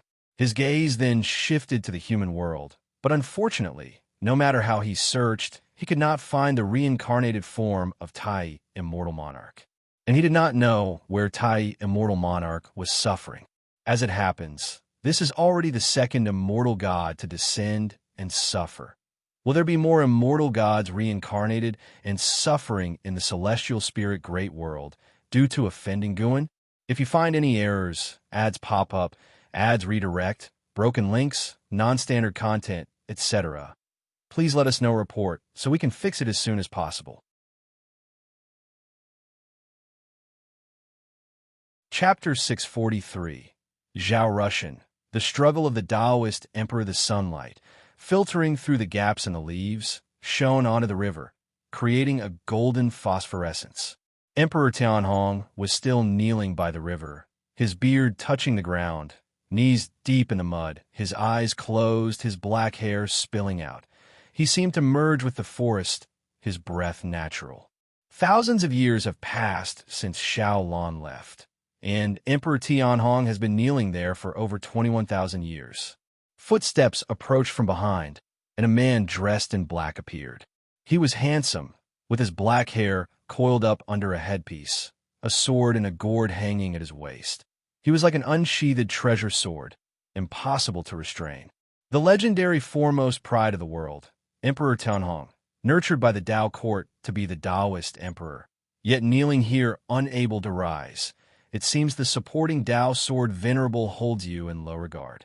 Do you have any regrets? The man in black stopped, his voice cold as he stared at Emperor Tianhong's back. Without opening his eyes, Emperor Tianhong asked softly, "Who are you?" His voice was slightly hoarse, as if he hadn't spoken in a long time. "Zhao Russian. I too am known as the foremost pride of the world," the man in black answered coldly. Emperor Tianhong remained silent. Zhao Russian continued, "You might not recognize me, but I have seen you. When I first entered the Tao court with no prominent talents, I saw you returning from slaying demons and the entire city's disciples shouting your name. You were who I, and all disciples, aspired to become." Listening to him, Emperor Tianhong still did not utter a sound. "You left the Tao court, making me who I am today. I received substantial support from the Tao court, becoming the new foremost pride of the world, sweeping through peers of my realm. I fought across the land for 1,000 years without rest. Yet, many compare me to you, saying I have not defeated you, and do not deserve the title of the foremost in the world. As Zhao Russian spoke, he paused, his gaze sharpening. "So, you came to challenge me?"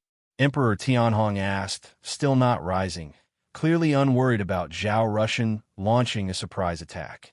"Actually, in my heart, I also feel inferior to you," Zhao Russian stated calmly, taking a step forward as he continued. "Now I too follow the path of pursuing the Taoist emperor, which is the legacy left by the Ting master before his departure." He said, "Both you and I are qualified to achieve the Taoist emperor, to lead the Tao court to unprecedented heights. Come back, since Wuxia looks down on you. Why endure humiliation here? Do you know your deeds have spread across the world, and everyone knows the unparalleled pride cultivated by the Tao court kneels in front of Wuxia's sect? Do you realize how much criticism the court has faced?"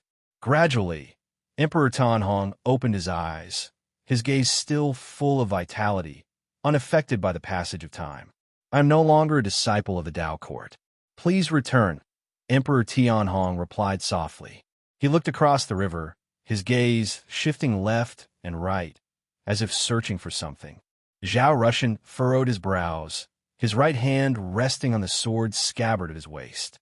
"Junior, this is not a place for you to act recklessly." A clear, cold voice came from ahead, startling Zhao Russian to look up, only to see two figures walking out from the depths of the forest across the river. It was an Xian and Chunchuan. Seeing an Xian, Emperor Tianhong's gaze turned somewhat complicated. He couldn't forget that crushing defeat. He still thinks about what exactly those eyes looked like. Chunchuan followed by Zin's side, eyeing Zhao Russian with curiosity, filled with an unsettling feeling from the sword chi he sensed on Zhao Russian. Zhao Russian, looking at an Xian, similarly felt shocked. An Xian gave him an unfathomably profound feeling, particularly when meeting in Zin's gaze, which made him tremble with fear, a feeling he had never experienced, even when facing beings above the Zizai immortal realm. Not to be provoked. This was Zhao Russian's immediate feeling. "May I ask for the senior's name?" Zhao Russian raised his hand in salute, asking courteously. An Xian answered calmly, "Wuxia." An Xian, "Please leave." Zhao Russian raised an eyebrow. Just as he was about to speak, he suddenly felt a chill climbing up his spine, startling him. After hesitating for a moment, he chose to salute and leave. Although unclear why an Xian held hostility towards him, he also feared dying here. Zhao Russian's presence quickly faded, while an Xian and Chunchuan approached the river, facing Emperor Tianhong across the stream. Emperor Tianhong looked at an Xian, still not speaking, his gaze remaining calm. An Xian spoke. "He wants to kill you." "Is that so?" Emperor Tianhong asked in surprise, thinking that Zhao Russian seemed more like trying to provoke him into returning through reverse psychology. An Xian continued, "And he can do it." Upon hearing this, Emperor Tianhong's brows immediately furrowed. He could feel that Zhao Russian had reached the divine immortal of wondrous Dharma and had caught up with him in Cultivation realm. But this was also because he had been kneeling for 20,000 years. Even at the same realm, he didn't believe he would lose to anyone other than an Xian. Chunchuan was also surprised, not expecting Zhao Russian to be so formidable. An Xian looked at Chunchuan and said, "You go ahead first." Chunchuan nodded, then disappeared in a thin air from where he stood. Emperor Tianhong wasn't very curious about Chunchuan. He sensed that an Xian had something to say to him, which made ripples arose in his heart. An Xian stared at Emperor Tianhong and said, "That person will be your nemesis. Both of you will become Taoist emperors and will stir a world-shaking conflict in the human world." "Didn't you just say he could kill me? If I weren't here, wouldn't I already be dead by his hands? How could I become his nemesis?" Emperor Tianhong curiously asked. "You will die, but you will rise again in reincarnation and contend with him lifetime after lifetime." An Xian spoke in a very calm tone, as if mentioning a trivial matter, leaving Emperor Tianhong silent. He couldn't help but ask, "Can you see my fate?" "Not me." And Zin's answer caused Emperor Tianhong's expression to change for the first time, stirring his long calm heart. "Sword Venerable," and Xian continued, "keep kneeling for now. Master can't accept you temporarily, and I don't know the reason, but perhaps this is part of cultivation. Over the years, you should have felt your Tao practice growing. Emperor Tianhong showed a smile.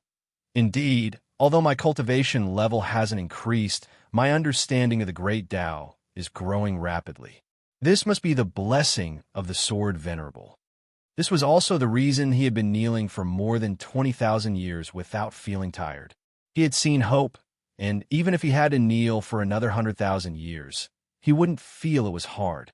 An Xian stopped talking, flashed beside Emperor Tianhong, and continued walking forward.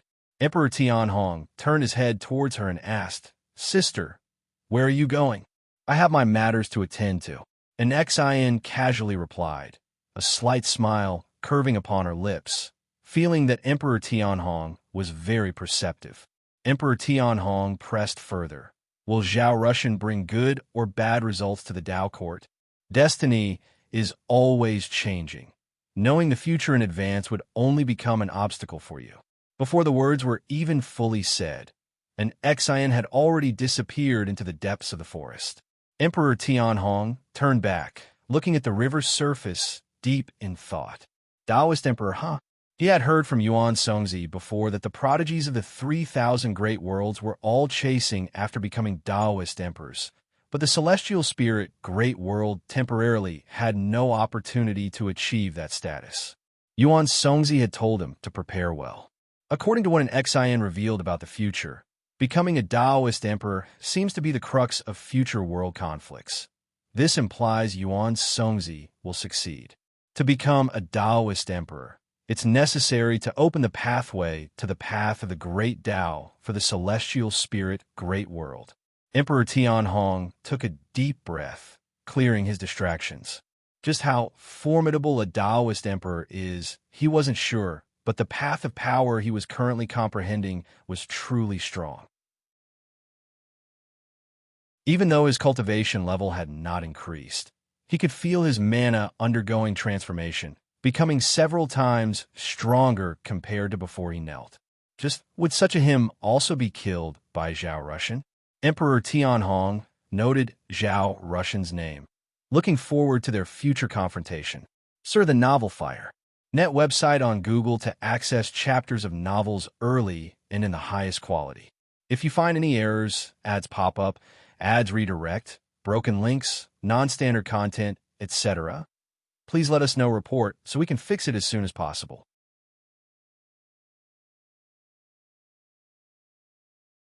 Chapter 644. Bizarre Invasion for Zhao Russian. Seeking an audience with Emperor Tianhong is a trivial matter. Ever since Zhao Russian's descent into the world, Emperor Tianhong's destiny has changed. Although Emperor Tianhong will ultimately defeat Zhao Russian, he will face numerous hardships and will need many lifetimes to accomplish this victory. Sitting by the lake, playing his zither, Gu's thoughts drifted with the cause and effect tied to Zhao Russian. Zhao Russian is not the reincarnation of an immortal god, but his destiny pattern is extremely strong. He is destined to reach the pinnacle of the celestial spirit great world and even bring catastrophe upon heaven and earth. By defeating him, Emperor Tianhong will also ascend to immortality. It is unclear whether Zhao Russian is a product of heaven and earth or a scheme by the immortal gods. If it's the latter, it should have nothing to do with Tai, immortal monarch. Guan is unable to see through the celestial Tao destiny linked to Tai, immortal monarch, but he can sense its existence. Perhaps there are other immortal gods eyeing the celestial spirit great world, fortunate that they do not plan to descend in person. While playing the zither, Guan focused his attention on Shaolin. The Tao court, with its disciples, has been on the path of the great Tao for 10,000 years. This journey, fraught with countless hardships, has reduced their number to less than a third of the original. If not for Gu's repeated interventions, they would have perished within the first 100 years of setting foot on the path of the great Tao. The path of the great Tao has no absolute order, only chaos and slaughter. There, no one speaks of righteousness, for every being on this path is here for the sake of an era. Under the guidance of Yuan Songzi, Xiaolon has embarked on the path to chase after the title of Taoist Emperor.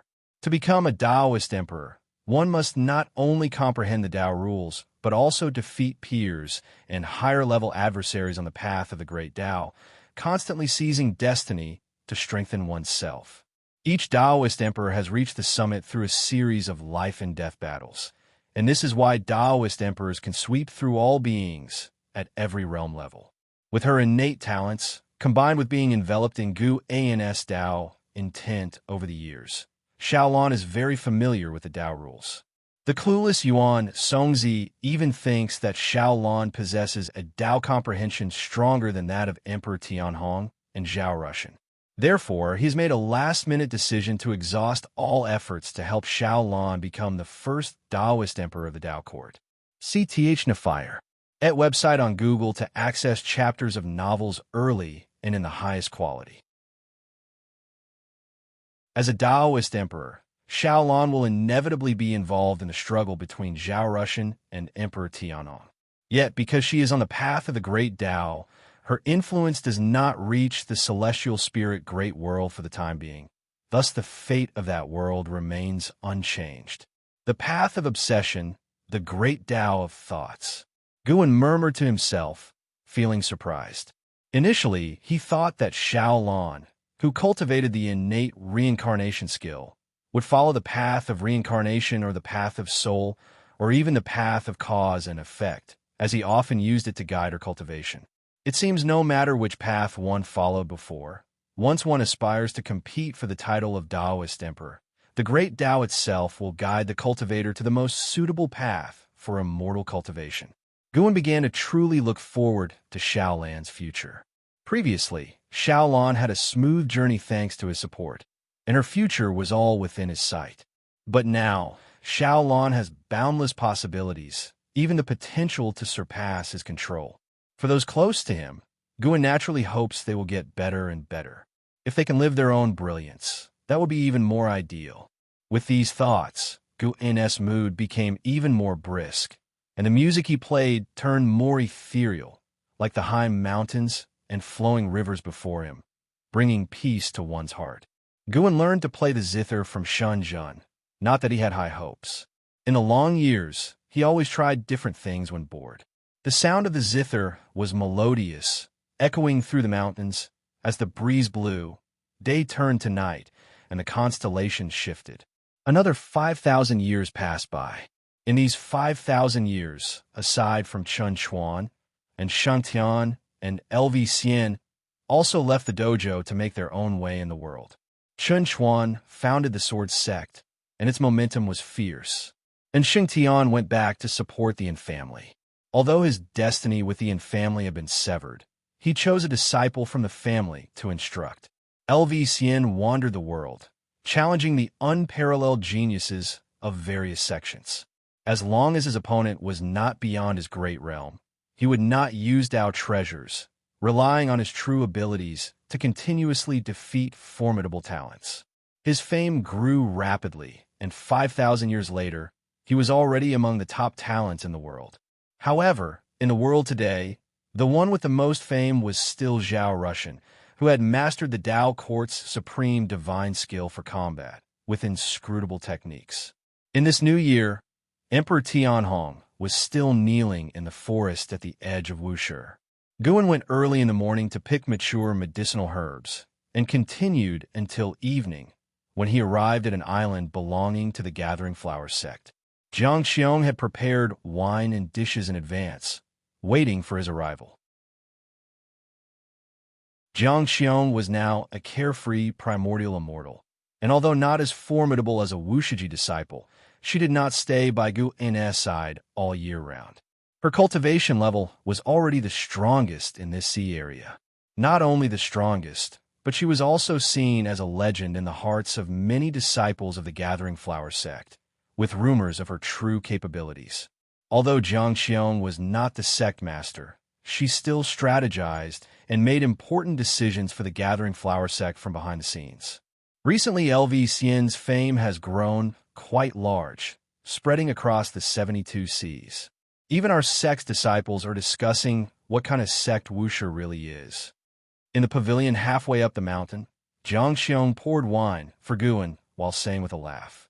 Beside them was a waterfall, the falling water striking the cliff and raising a misty spray, paired with the lush green flora, creating beauty and a sense of atmosphere. Guan laughed and said, Wuxia is not any sect, and I don't usually manage them that much.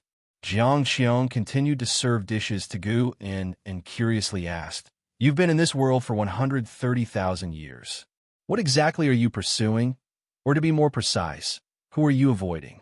Like others, Xianxia also felt that Guan had the capability to turn the world upside down before he even met her. She believed he was just putting on a show. What she did not know was that Guan was actually younger than she was.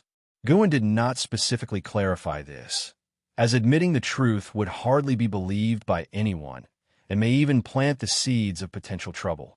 Pursuing? I'm hoping for my current lifestyle to continue for a very long time, until I become tired of it. Guan said earnestly, then emptied the cup of wine in one gulp. Really? Xianxia looked at Guan, as if she was trying to see through him. Guan raised his hand, took out a scroll, and handed it to Xianxia, saying, This is a formation I created.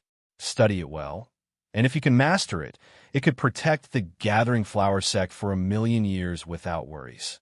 That powerful. Xianxia was pleasantly surprised. She was very interested in formations, as could be seen from the incident at 8 Sina Cave Heaven. She directly used her divine sense to probe the scroll.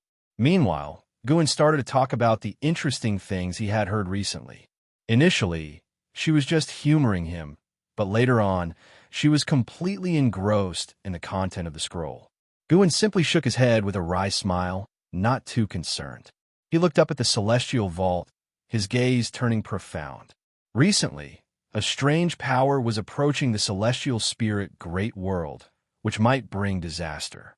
Following this strange power in his deductions, he discovered that many great thousand worlds had already been contaminated by it, and these worlds had plunged into chaos as a result. Those tinged with this power would become violent and bloodthirsty. If you find any errors, ads pop up, ads redirect, broken links, non-standard content, etc., please let us know. Report so we can fix it as soon as possible.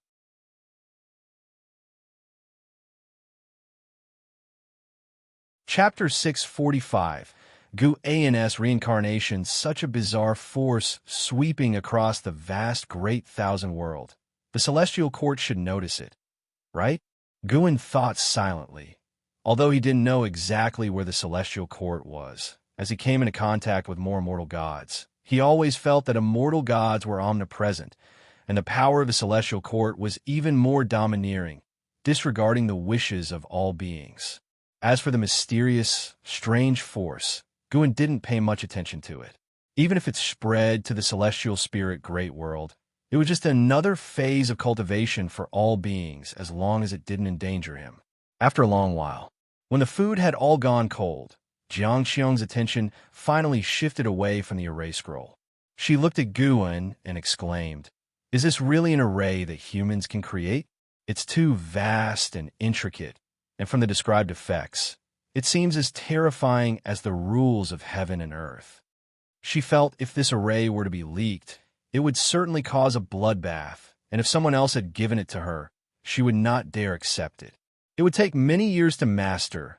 You should study it on your own first, Guan said softly with a chuckle. What he provided was not just the array itself. The Taoist techniques contained within were enough for Xianxia to comprehend for 1,000,000 years. Xianxia nodded. She stored the scroll in her storage ring. Looking at Guan with eyes full of amazement and deep affection, she sighed, The things you've given me are becoming harder and harder to repay. To be honest, it's pretty stressful. Then return it to me? Guan asked with annoyance. Didn't he know Xianxia well? This woman just wanted to tease him on the pretext. Xianxia laughed playfully. That won't do. It's already been given. Then she changed the subject and began to talk about the happenings within the Gathering Flower sect. As the person of the highest seniority within the sect, she naturally spoke from the perspective of an elder, leaving Guan feeling like they were chatting about family matters. Guan didn't find it boring. On the contrary, he was very interested, occasionally asking questions. Half an hour later. By the way, do you still remember Lu Lingjun? She stayed in your third Medicine Valley once. She's an ascender. The Ascension sect she established is doing quite well, having already gained a foothold.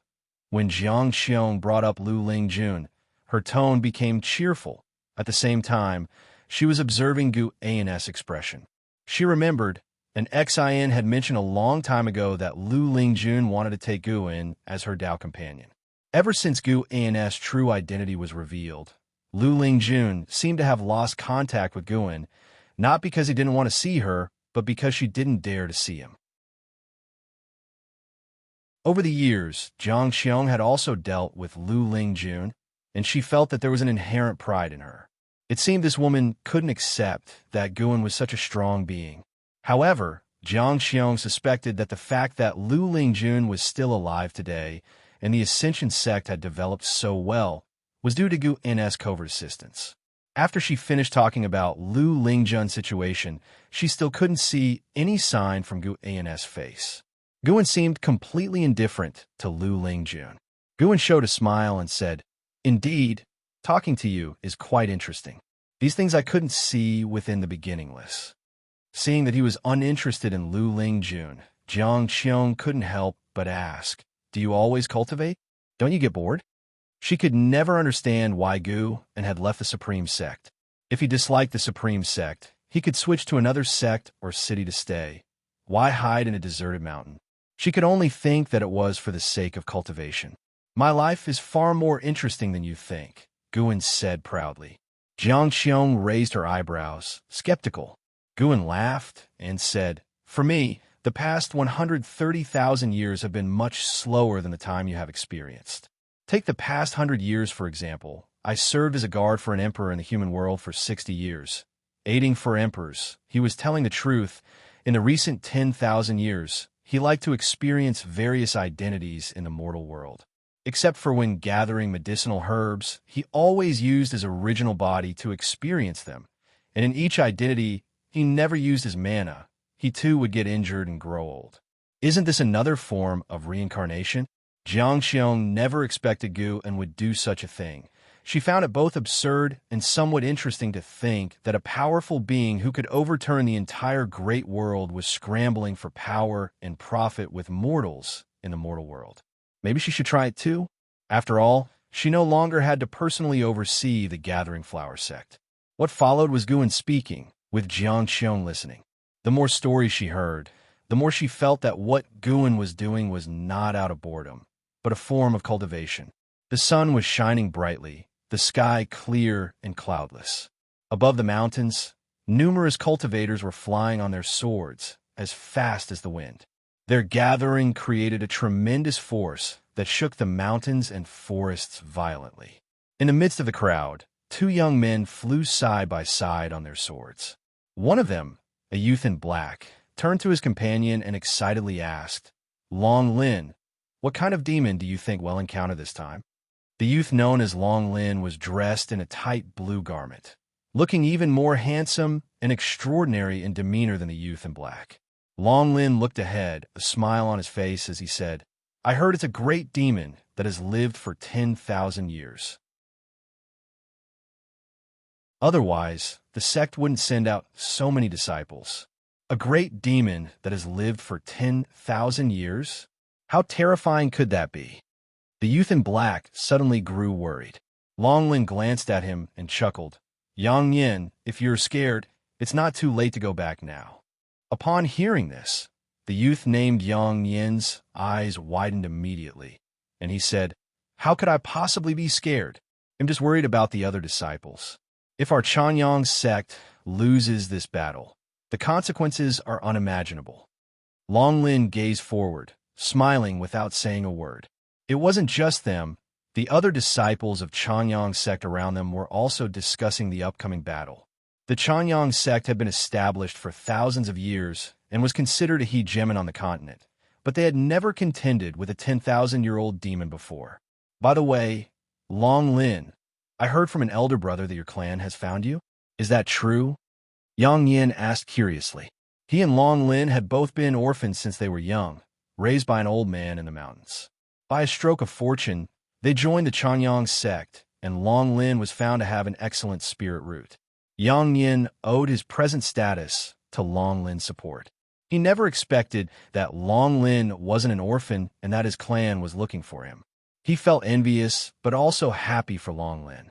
Yeah, they told me that my parents didn't abandon me, but rather they perished while on a mission and had to leave me somewhere.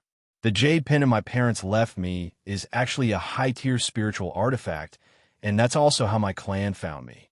They want me to return, and I'm still considering it, Long Lin replied calmly. Yang Yin continued to probe. Is your family powerful? How does it compare with Chanyang sect? They should be powerful.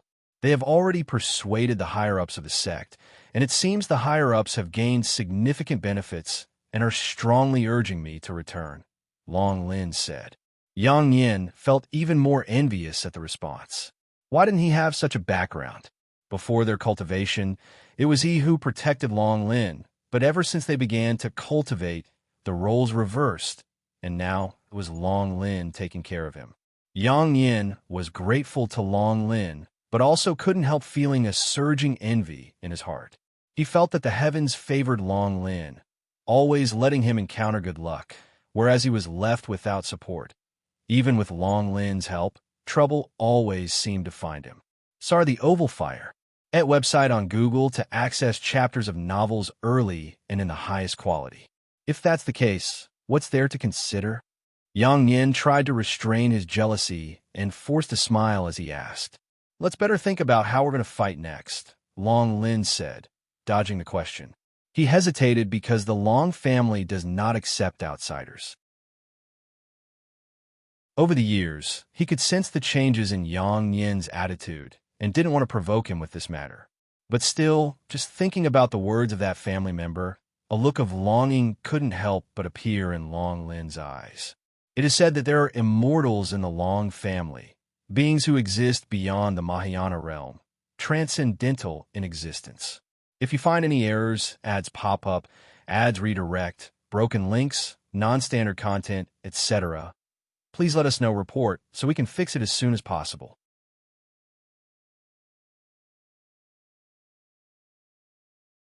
Chapter 646.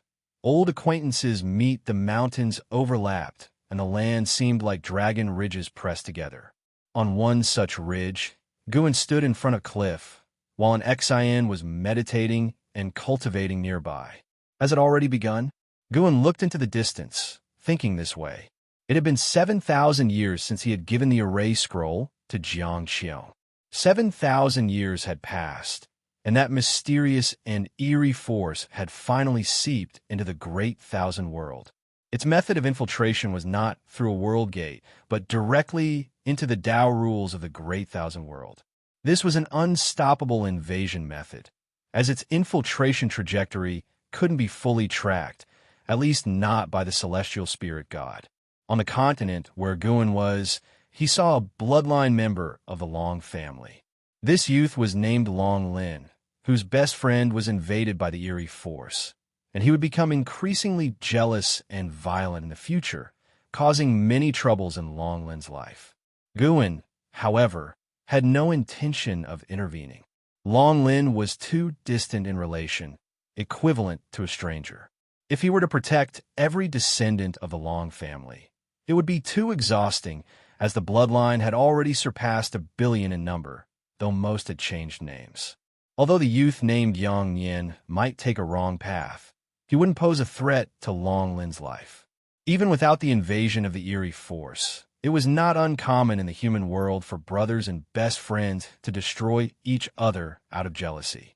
Master, another calamity befalls the human world? And Zin's voice rang out, and Guan turned his head, seeing her opening her eyes with tightly furrowed brows. Guan inquired, "What did you see?" S.E. The Novel Fire. Net website on Google to access chapters of novels early and in the highest quality. My immortal emperors I sense as a disturbingly evil force, and my future self also informed me that the human world would face unprecedented tribulation soon, and this disaster will also cover other great thousand worlds. An Xian spoke worriedly. Although her future self was manifested through karmic evolution and might not prove true, it still hinted at major trends in the future. Gua nodded slightly, quite satisfied with Nzin's cultivation results. Nzin's immortal emperor's eye not only could devour power to transform it into her own, but also borrow strength from her past and future selves. This was somewhat similar to the celestial dragon reincarnation dharma aspect. However, the future self she summoned was formed from karma. Once the future self appeared, its associated future would vanish, making the karmic ties here complex. But through summoning her future self, she could gain predictions on the future trends of the cosmos. In addition, the Immortal Emperor's eye inherently possessed a powerful suppressive force. At the scene, when she sparred with Tian Hao, she pulled Tian Hao into an illusion realm, forcefully crushing his Tao heart.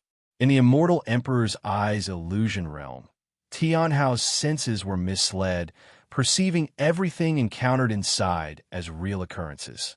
The Immortal Emperor's eye contained immense power, which would aid an Xian to grow stronger. Even if an Xian did not become a Taoist emperor, with the Immortal Emperor's eye, she could still contend with a Taoist emperor. Indeed, the forthcoming calamities will indeed arrive at the various great thousand worlds. However, the scope of this disaster is boundless and will surely attract stronger beings for suppression. So you needn't worry too much, Guan responded. Thinking about the Taoist emperor, his thoughts couldn't help but drift to the path of the great Tao. More of his old friends began to pursue the Taoist emperor. Ji Xiaoyu, Zhang Buku, Tian Hao, Zhu Shi. The path of the great Tao was far broader than the great thousand world, with countless cultivators striving within. Meeting these few would not be easy. However, Ji Xiaoyu did meet Xiaolan, all thanks to Yuan Songzi's efforts. Yuan Songzi aimed to unite the strengths of the celestial spirit great world, lending mutual assistance. Guan watched over Ji Xiaoyu and Xiaolan, while guiding an Xian in comprehending the Tao better. Whether Nzin's attention was diverted or not was unclear, but she soon became absorbed in enlightenment, forgetting the outside world. In the dim, cosmic void, an desolate meteor quietly hovered, with a monastery perched upon its surface. In a hall, cultivators of the Tao court were meditating before a gigantic Buddha statue. Xiaolan gazed at the statue, lost in thought. This Buddha is from Ling Mountain. The owner of this monastery was once a devotee of Ling Mountain. In the heart of a Buddhist cultivator, Ling Mountain is the supreme holy land. A voice came, interrupting Xiaolan's thoughts. Xiaolan turned her head, quickly getting up to salute. The meticulously dressed and regal Ji Xiaoyu approached her. Now, Ji Xiaoyu mostly walked in the identity of the reincarnation Tao Emperor. Her cultivation level might not match Yuan Songzi, but Yuan Songzi treated her with respect, addressing her as fellow Taoist, which garnered significant respect from the Tao court's talents for her. Senior, is Ling Mountain truly formidable? Where is it? Xiaolan asked curiously. Ever since meeting the reincarnation Tao Emperor, the reincarnation Tao Emperor had always clarified her doubts, treating her with much kindness, fostering strong goodwill in her towards the reincarnation Tao Emperor. Ji Xiaoyu turned her gaze back to the great Buddha statue, saying, Ling Mountain is elusive. I've only heard about it, but what can be confirmed is Ling Mountain stands above the great thousand world, and the capabilities of Ling Mountain's various Buddhas are beyond our imagination. Indeed, Ling Mountain is formidable. In the great thousand world where I originated, there once appeared a disciple from Ling Mountain's Buddhist sect who single-handedly saved countless beings and suppressed the outer heaven evil demon. Even after his departure, many legends about him persisted in the human world. Yuan Songzi walked over, stroking his beard with a smile, his gaze towards the great Buddha statue filled with nostalgia. Xiaolan was filled with yearning. This monastery, though ownerless, could provide them shelter. It was built by a mere believer of Ling Mountain. How mighty must the Buddhas of Ling Mountain be? For years on the path of the great Tao, Shaolan's horizons had vastly widened. Yet, wonders she heard continued to leave her in awe. Yuan Songzi turned to Ji Xiaoyu, asking, "Have you chosen the next opponent?" The forces on the path of the great Tao were more numerous than the stars of the great thousand world.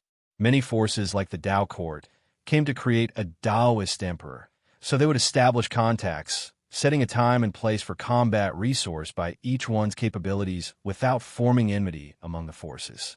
Both Ji Xiaoyu and Xiaolan were competing to become a Taoist emperor, but Ji Xiaoyu had a higher cultivation level, so she led the way, with the Tao court currently supporting her, enabling Xiaolan to gain experience more easily. Yes, a prodigy from Xianxia Great World whose cultivation level is very similar to mine. Ji Xiaoyu answered, her tone calm. Yuan Songzi was about to continue questioning when suddenly the entire hall began to tremble. An overwhelming pressure emanated from outside the monastery, startling the meditating cultivators from the Tao court, causing them to stand up, ready themselves tensely. Yuan Songzi frowned, projecting his divine sense towards the Tao void. He saw two figures battling deep in the void, colliding like two brilliant suns, causing the Tao rules to tremble, and the immense pressure made the meteor they sat upon tremble incessantly. It seemed Yuan Songzi recognized one of them, his expression turning exceptionally grim. The Tao court cultivators became even more tense. When Yuan Songzi initially confronted immortal gods, he never showed such an expression. Could there be a presence outside more terrifying than the immortal gods? If you find any errors, ads pop up, ads redirect, broken links, non-standard content, etc., please let us know report so we can fix it as soon as possible.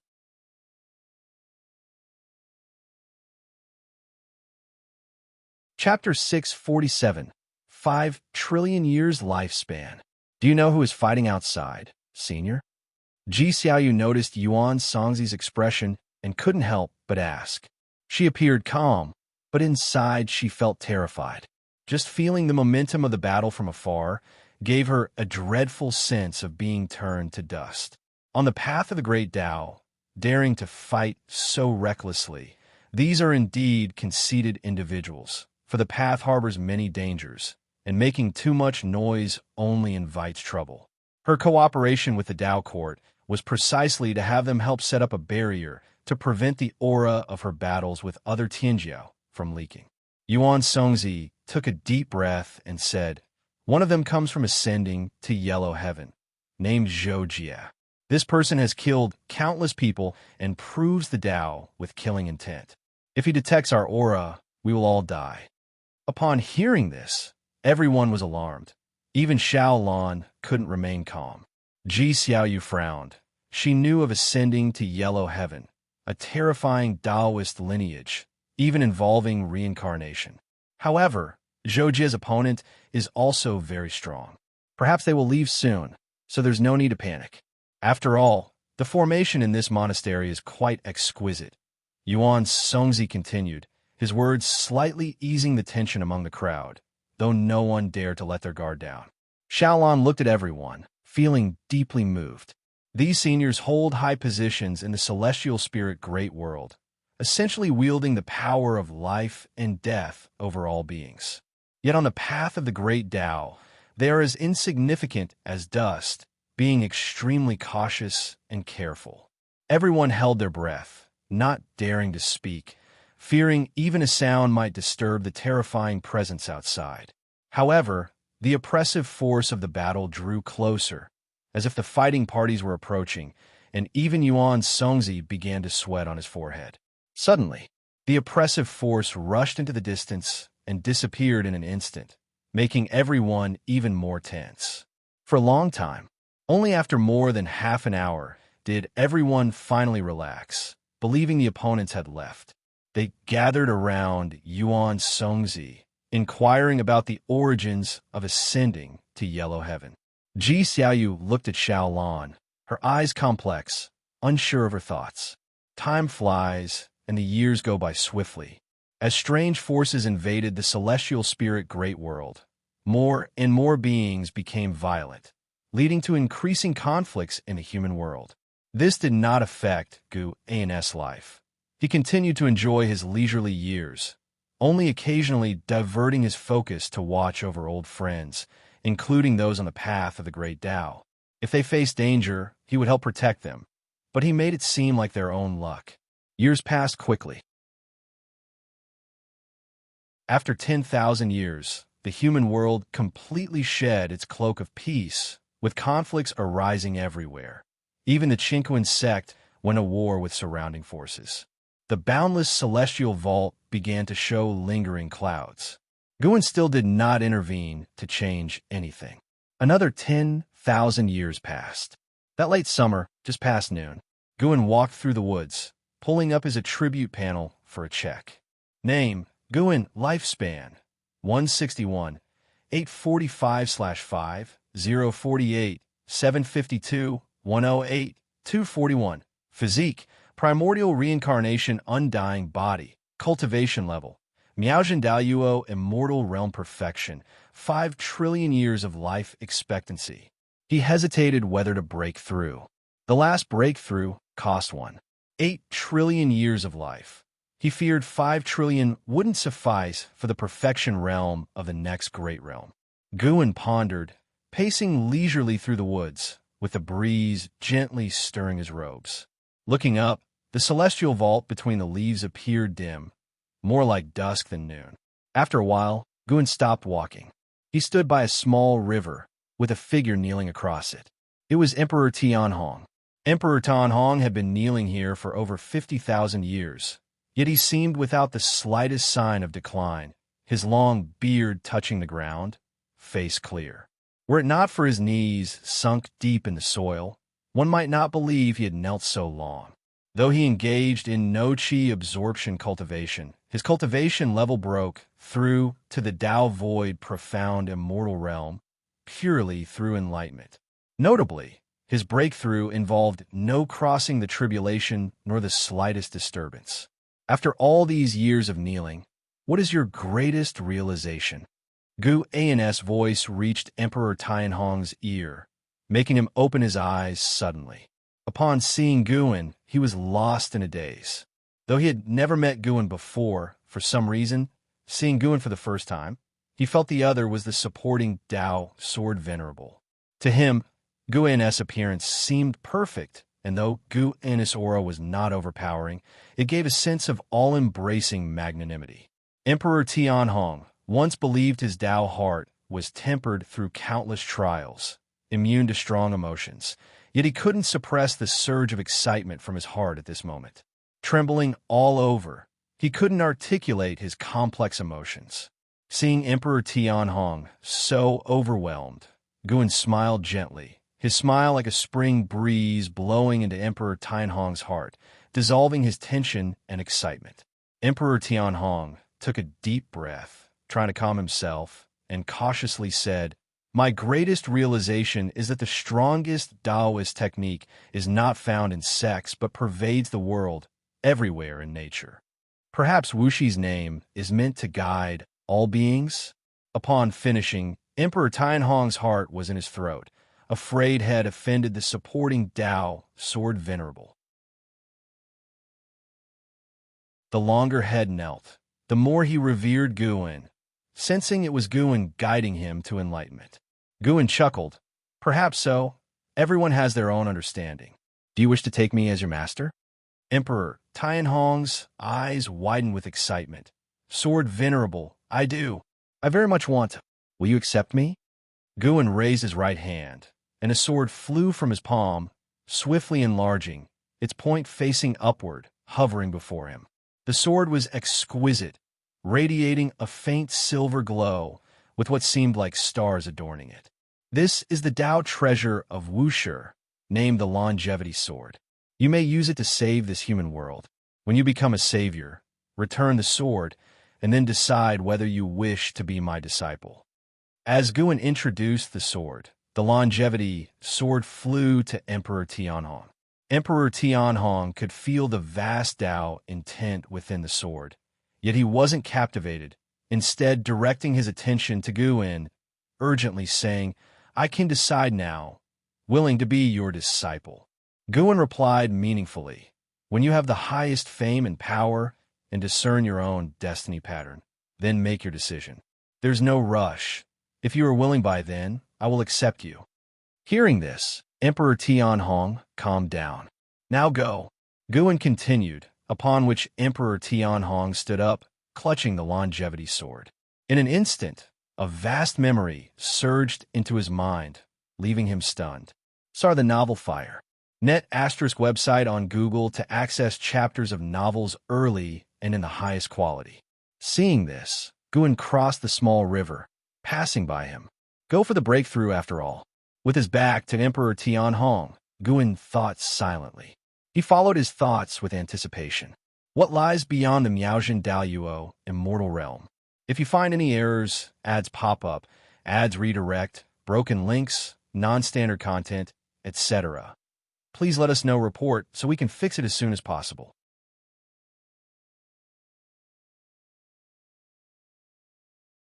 Chapter 648.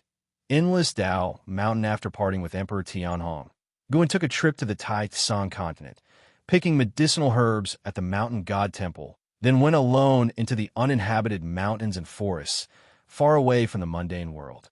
He sat under a tree and activated the lifespan breakthrough. You have activated the lifespan breakthrough function. Based on your current realm, the following breakthrough locations have been selected for you. 1.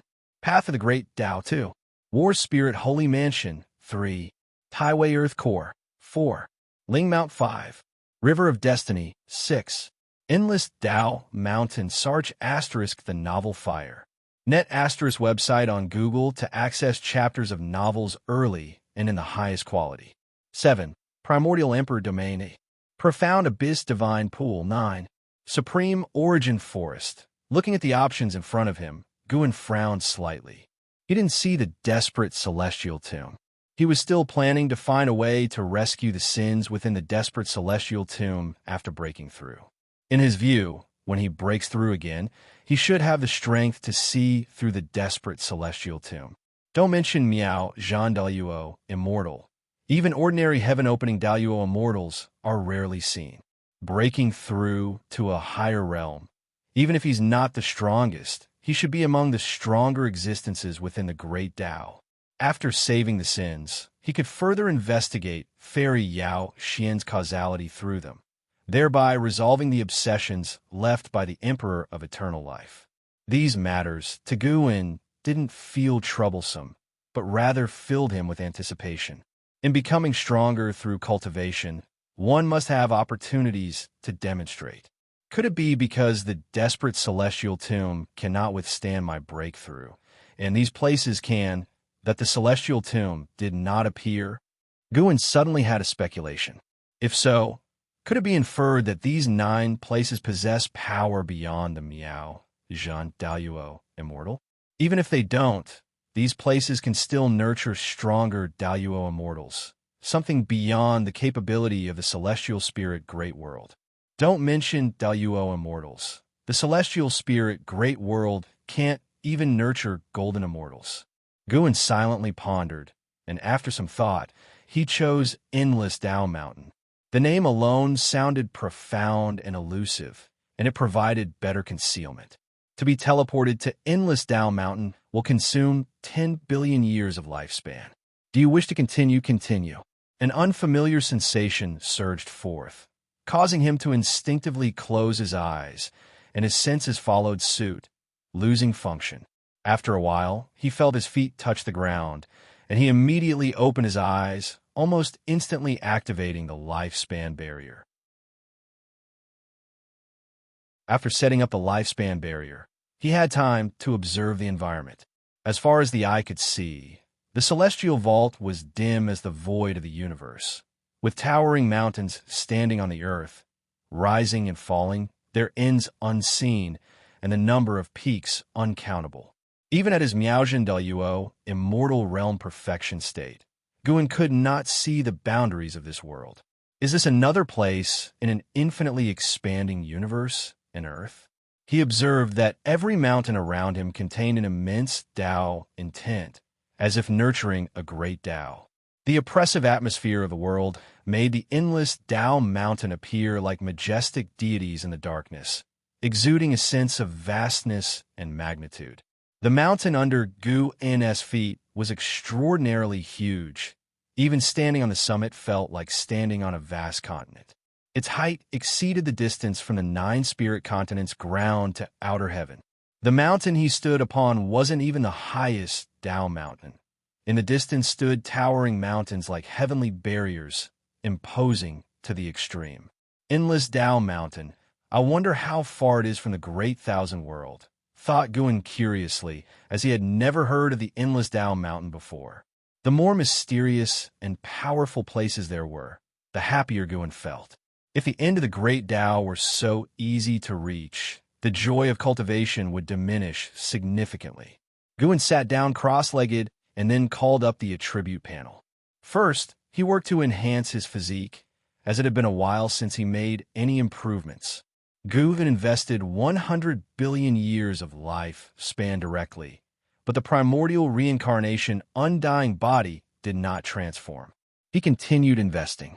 Ultimately, after spending a total of 400 billion years of lifespan, the primordial reincarnation undying body ascended to the primordial Tao creation body.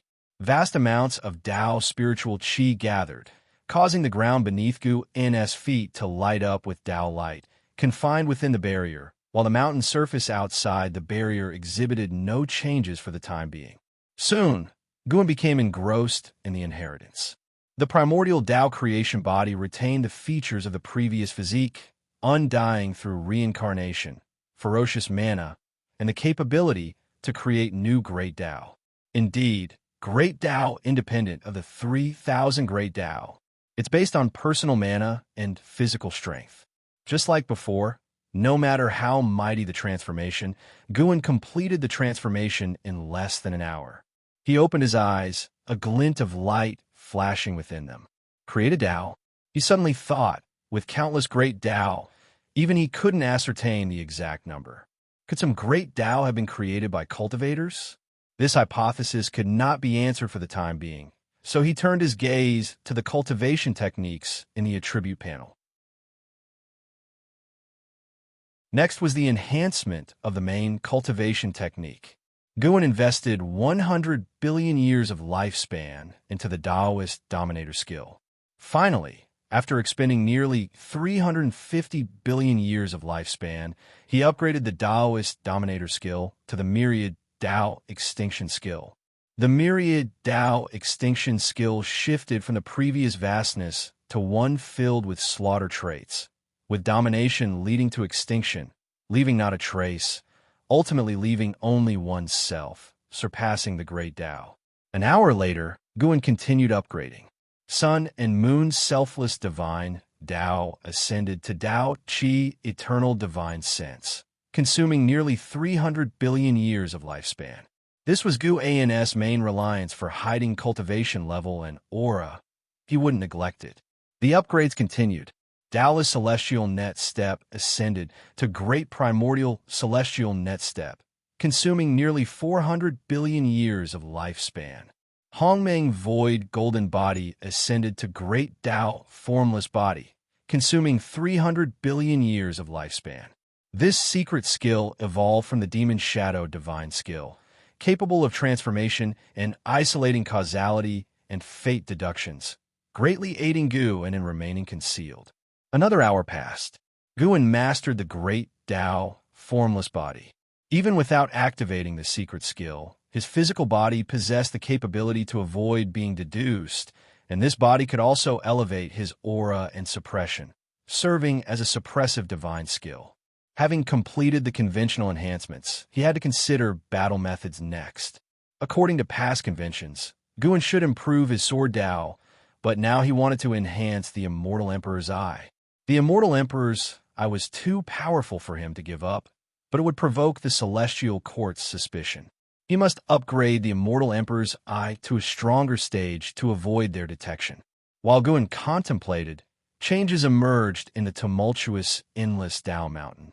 Due to Gu An's continuous upgrades of Taoist techniques, the Tao rules in the heavens and earth began having strange alterations, causing gales to roar, lightning to flash, thunder to rumble, and some Tao mountains to faintly tremble. Before, there had been no sign of any living being, but now they appeared. Guan looked in a direction, spotting a massive black silhouette on the summit of a majestic Tao mountain far away. The figure was humanoid, standing atop the peak, mysterious to the extreme, akin to an ancient demon god. He couldn't use lifespan detection on it, indicating the other party had not revealed their true self. Even so, the other party's aura sent chills through his heart. Miaozhen Daluo, immortal, and not at the early stage. Guan merely glanced over and paid no mind. With the lifespan barrier in place, it would be difficult for the other party to discover him. He began to invest lifespan into the immortal Emperor's eye.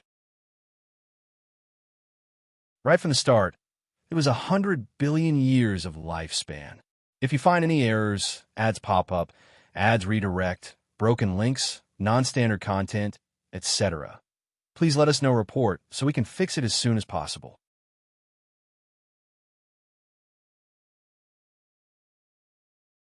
Chapter 649, Breakthrough to Tao Extreme Daluo Immortal.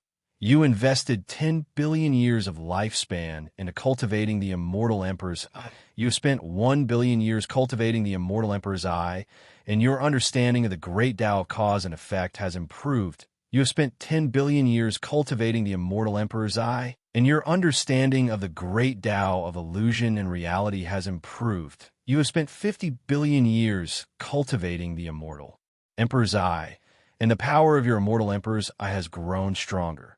Notifications flashed before Guan's eyes, but a full 10 billion years of lifespan was not enough to transform the Immortal Emperor's eye. Guan was not surprised. After all, this was a formidable divine skill feared by the Celestial Court. He continued to invest lifespan, still in increments of 10 billion years. Failure. Another 10 billion years. Guan had over 400 billion years of lifespan remaining, so 10 billion years was nothing to him. Continuous failures, continuous investment. When he invested lifespan exceeded 1,000 billion years, a subtle change appeared in Guan's eyes. It wasn't until the Immortal Emperor's eye advanced that he finally breathed a sigh of relief. A total of 1,800 billion years of lifespan was consumed, and the Immortal Emperor's eye advanced to become the Absolute Void Eye. An endless stream of memories poured into Guan's mind, causing him to close his eyes and immerse himself in them, as if the vast information of the 3,000 great Tao rushed into his mind, plunging even someone with a perfection in the Miaozhen Daluo immortal realm into chaos. The Absolute Void, I not only can manipulate reality and illusion, but can also create them. An almost omnipotent I whose creations vanish when a user's mana is exhausted. In battle, it can turn opponents' divine skills, spells, and even mana into nothingness. This is not only suppression against the weak, but even against those with higher cultivation levels, it exerts a certain degree of suppression. The great Tao phenomena caused by the Absolute Void far exceed those from before, with the endless Tao mountain still ravaged by fierce winds, and silhouettes appearing consecutively on the distant Tao mountain. Even a figure shrouded in gray mist appeared atop a nearby Tao mountain, not revealing their true form. This gray mist figure looked up at the dark celestial vault, seemingly searching for the source of the phenomenon, unaware that the source was right beside him on the neighboring Tao mountain. The two Tao mountains were connected, but the distance between their peaks spanned tens of millions of miles, a distance insurmountable in a lifetime for mortals, but merely a step away for the gray mist figure. Time passed quickly. An hour later, Guan opened his eyes, his purple pupils transformed into gold and red, enhancing his oppressive presence. His absolute void, I focused first on the gray mist figure atop the distant mountain peak. Even at such close range, Guan could not perform lifespan detection on him, as if some force protected the cultivators in this world. However, even without lifespan detection, Guan could perceive the other's cultivation level. Late stage of celestial creation, Daluo, immortal realm. A heaven-opening Daluo, immortal, can cultivate in the endless Dao mountain, prompting Gu into suddenly harbor thoughts. After the breakthrough, should I stay here and observe for a while? First, accomplish the breakthrough and see how strong he becomes. Guin reopened his attribute panel. Aside from the consumption and lifespan evolution, the lifespan barrier had also been continuously consuming lifespan, leaving him with more than 450 billion years of lifespan. He began investing lifespan into his cultivation level. You cultivate the chi absorption for 2 billion years and use the great achievement of the myriad Dao extinction skill to forcefully impact the Dao extreme Daluo immortal realm, beginning to cross the tribulation, but failed to survive the infinite celestial void great tribulation, resulting in attributio. You cultivate the chi absorption for 4 billion years and use the great achievement of the myriad Dao extinction skill to forcefully impact the Dao extreme Daluo immortal realm, beginning to cross the tribulation, but failed to survive the infinite celestial void great tribulation, resulting in attributio. Why does it take 2 billion years just for one tribulation? And that's even after I've improved my Taoist techniques and physique. Guin suddenly felt that it might be challenging to reach the perfection realm of the next great realm this time. In any case, first achieve this so-called Dao extreme Daluo immortal. 100 billion years only resulted in 5 breakthroughs. And after the 5 breakthroughs failed, Guin directly invested 1,000 billion years of lifespan. Notifications kept popping up, all indicating failure. 50 tribulations, all ending in failure. Guin continued to invest. 1,000 billion years followed by another 1,000 billion years. Failure, failure, failure. Guin focused intensely, the absolute void, eye flashing with a terrifying gaze.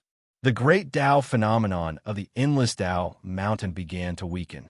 The figures standing atop the mountain peaks disappeared consecutively, though some remained observing.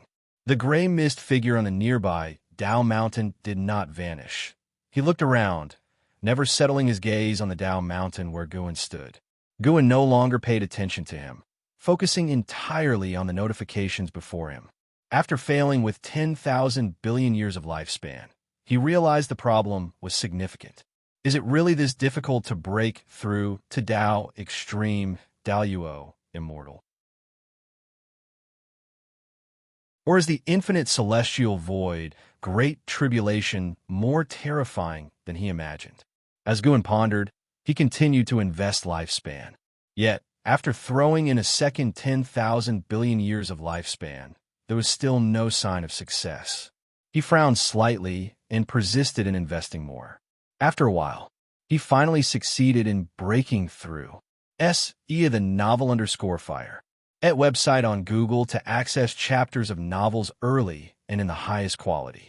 You cultivate the chi absorption for 58 billion years and use the great achievement of the myriad Dao extinction skill to forcefully impact the Dao extreme Daluo immortal realm, beginning to cross the tribulation, surviving the infinite celestial void great tribulation, and succeeding in crossing the tribulation. Your cultivation level breaks through to the early stage of the Dao extreme Daluo immortal realm. You cultivate the chi absorption for 10 billion years, and your cultivation level increases as the notification fell. The lifespan barrier activated again, far more majestic than before. The Dao spiritual chi engulfed Guin, immersing him in the strong light of the great Dao. Just reaching the early stage cost Guin 23,000 billion years of lifespan. He dared not continue to break through. After all, he still needed to save lifespan for the lifespan barrier. First achieve the Dao extreme Daluo immortal. Boom! The dark celestial vault suddenly exploded with a thunderous sound, akin to a great dragon coiling in the heavens, larger than any mountain ridge between heaven and earth, alarming the cultivators practicing within the Dao Mountains. In Guin's perception, the auras of more and more cultivators emerged, as if the night sky was illuminated and the stars appeared.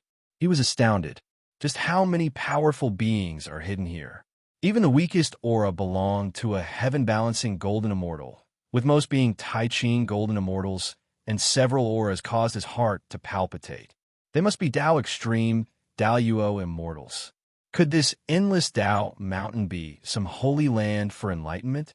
Guan pondered, seeing that no one was paying attention to the Tao mountain he resided on, sinking his consciousness into the inherited memories. Tao Extreme, Dao Yuo, immortal. The pinnacle of the Dao Yuo Tao fruit is the ultimate limit beings can reach. To become stronger, one cannot rely anymore on cultivation and enlightenment, but must create and develop one's great Tao. In a sense, Tao Extreme Dao Yuo Immortal is the culmination of the immortal Tao. Beyond that, it's not the immortal Tao, but the great Tao.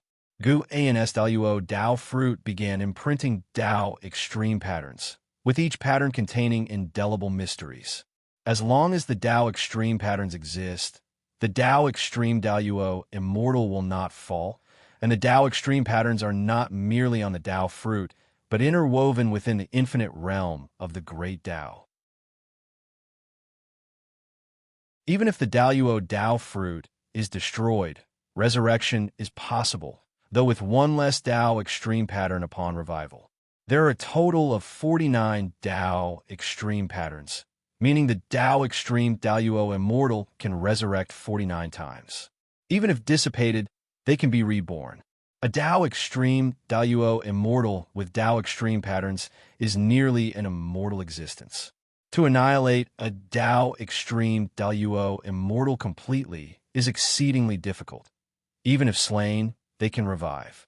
One can only imagine the despair faced against a Tao Extreme Dao Yuo Immortal. Moreover, Gu Ans mana is also transforming, evolving toward the ultimate power of the immortal Tao. During this process, his life-bound, great divine power, longevity true words, is undergoing a qualitative transformation. If you find any errors, ads pop up, ads redirect, broken links, non-standard content, etc., please let us know report so we can fix it as soon as possible.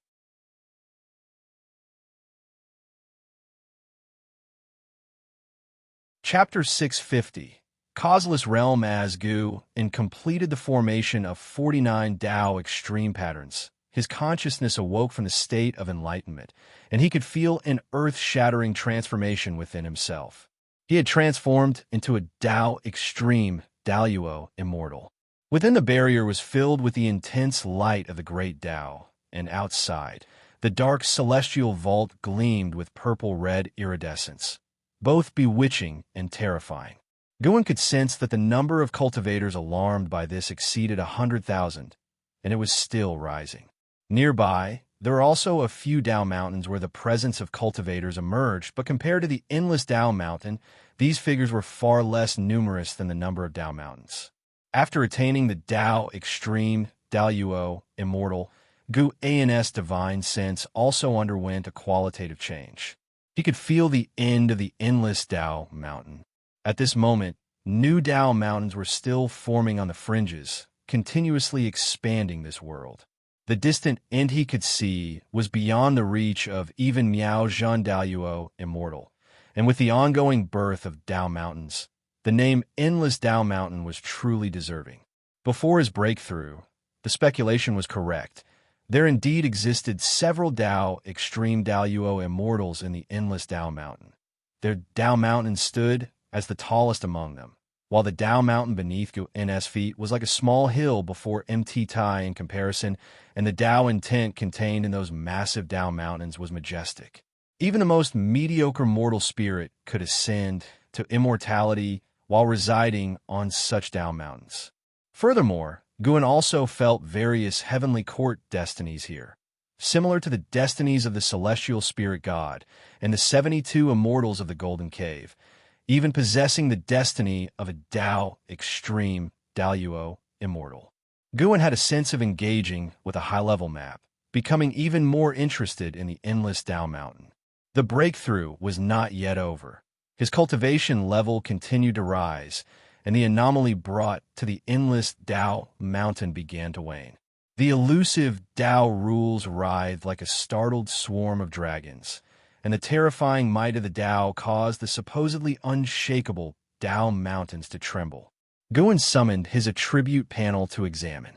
During the breakthrough process, the lifespan barrier consumed 3 trillion years of lifespan, which was not a small number. Guan continued to invest his lifespan into his cultivation level. Any breakthrough was worth it. Soon, he once again seized the opportunity for a breakthrough. Consuming 800 million years of lifespan, he advanced to the mid-stage of the Tao Extreme Daoyuo Immortal Realm.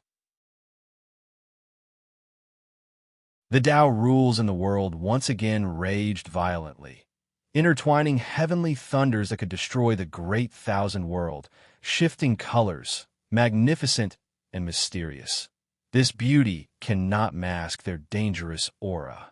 From the early to mid-stage of a Tao Extreme Daoyuo Immortal, Guan didn't need to immerse himself in inheritance. He began to observe the endless Tao mountain. Attaining Tao Extreme Daoyuo Immortal, his ability of deduction also rapidly strengthened. He no longer needed to cast spells or use divine skills or the power of the great Tao. He only needed to think to reach the answer. His gaze swept across, and answers continuously emerged in his mind. The endless Tao mountain, a holy land of cultivation above all heavens. Almost every cultivator who comes here has a significant background. The reason why those figures were shrouded in mysterious black and gray auras was not of their own doing, but because of the protective power of the rules of the endless Tao mountain. As long as they stepped into this place, they would be enveloped by the power of the rules, preventing deduction. The endless Tao mountain is unowned, and immortal gods, human demons, and demon evils may all come to seek enlightenment. Combat is not allowed here. Even immortal gods must abide by the rules. Guan also found a place from where he could leave the endless Tao mountain. Different places lead to different cosmic planes, some emanating an aura, making him wary to explore. He even suspected that a certain place might connect to the celestial court. Whatever he wanted to understand, he could get an answer, unless it involved a power higher than his own. This was no longer mere deduction, but a higher-tier power, a power that could only be unlocked by reaching Tao Extreme Daoyuo Immortal. Tao Extreme Daoyuo Immortal, nearly immortal, omniscient, and omnipotent, truly the pinnacle of the immortal Tao. While enjoying the improvement of his cultivation level, Guan's gaze swept over, gaining a deeper and deeper understanding of the endless Tao mountain. He decided to return and have a look sometime later. Although he could not yet determine how far the endless Tao mountain was from the celestial spirit great world, he could leave a mark and trace this realm from the celestial spirit great world. Time flowed swiftly. Those existing at the summit of the endless Tao mountain merely observed silently, with no one choosing to flee this world. Thus the endless Tao mountain did not descend into chaos, and no one arrived at the Tao mountain where Guan resided. Ultimately, by the time Guan reached the mid-stage of the Tao Extreme Daoyuo Immortal Realm, no one invaded the Tao mountain where he was located. He looked at his attribute panel. 900 billion years of lifespan remained. He could not break through again. Guan took a deep breath, stood up, and chose to teleport back. Immediately after, he disappeared from where he stood. The anomaly of the endless Tao mountain had not yet completely dissipated, but the heavenly thunders in the sky gradually thinned, and the sound also diminished. At dusk, Taoist field of the beginningless. Guan leisurely continued along the mountain path. After half a day's search, his divine sense had locked onto the endless Tao mountain. When returning to the endless Tao mountain in the future, there is no need to use lifespan for breakthroughs again. Actually, while coming back, he could rely on himself to return. However, considering the presence of Tao Extreme Daoyuo Immortals and Heavenly Court Immortals at the endless Tao mountain, he decided to proceed with caution, using 10 billion years of lifespan to ensure safety. No matter how high the realm is, caution is needed, especially when facing beings of the same realm. Guin was in a pleasant mood. After reaching the Tao Extreme Wo Immortal, he could see further, and the future heaven's calamities were all within his sight, posing no threat to him. He arrived at the courtyard, and his gaze turned towards Xianxia in front of the artifact refining cauldron. He peered into the causal connection to Fairy Yao Xian within Xianxia, seeing a line connecting to the outer heaven. He looked up, following that line across countless worlds and universes, and he saw an absolutely black void. Fairy Yao Xian's soul was hidden in that void. Moreover, there were other souls there, countless in number, all of whom were exiled by the path of cause and effect. There were existences of all realms, even Daluo immortals, all immobilized and in slumber. Causeless realm. Gu's mind received the name of that void, and his brows furrowed. He could feel the threat of the causeless realm, which harbored extremely terrifying power. Despite being a place of exile by the path of cause and effect, it seemed there existed a will in this realm capable of free action, more frightening than the Tao Extreme Daluo immortals of the endless Tao Mountain. It seems rescuing Fairy Yao Xian is not yet possible. Guin silently withdrew his gaze, not in a hurry. Judging by Fairy Yao Xian's current state, she wasn't suffering. Her consciousness had already fallen asleep, losing the concept of time. As long as he saved her before her soul dissipated, it wouldn't matter how much time passed in between, making no difference to her. Xianxia seemed to sense Gu's gaze, turning her head to look. Sir, the Oval Fire. Net website on Google to access chapters of novels early and in the highest quality. Upon seeing Guin, her expression changed slightly, and she appeared a bit dazed. Although Gu's appearance, temperament, and aura hadn't changed in the slightest, her intuition told her he had grown stronger again. If you find any errors, ads pop up, ads redirect, broken links, non-standard content, etc., please let us know report so we can fix it as soon as possible.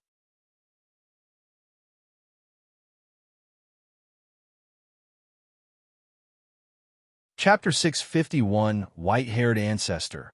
What are you looking at? Guin asked Xianxia with a smile. He could hear the speculations in Xianxia's heart, but he didn't reveal them. Even in front of Xianxia, Guin wouldn't disclose his true strength. Xianxia snapped back to reality and asked, "The Tianhong Emperor has left. Do you really think relying on him can save the world?" These years, the human world has become increasingly chaotic, and she can also sense a mysterious force manipulating the lives of all beings in the shadows. Such a power must involve outer heaven. This is not the cause and effect that the Tianhong Emperor of Tao Void Profound Immortal Realm can conclude, even if he holds a Tao treasure. Guin moved a chair nearby closer to him with a wave, sat down, and said, "Don't underestimate his potential.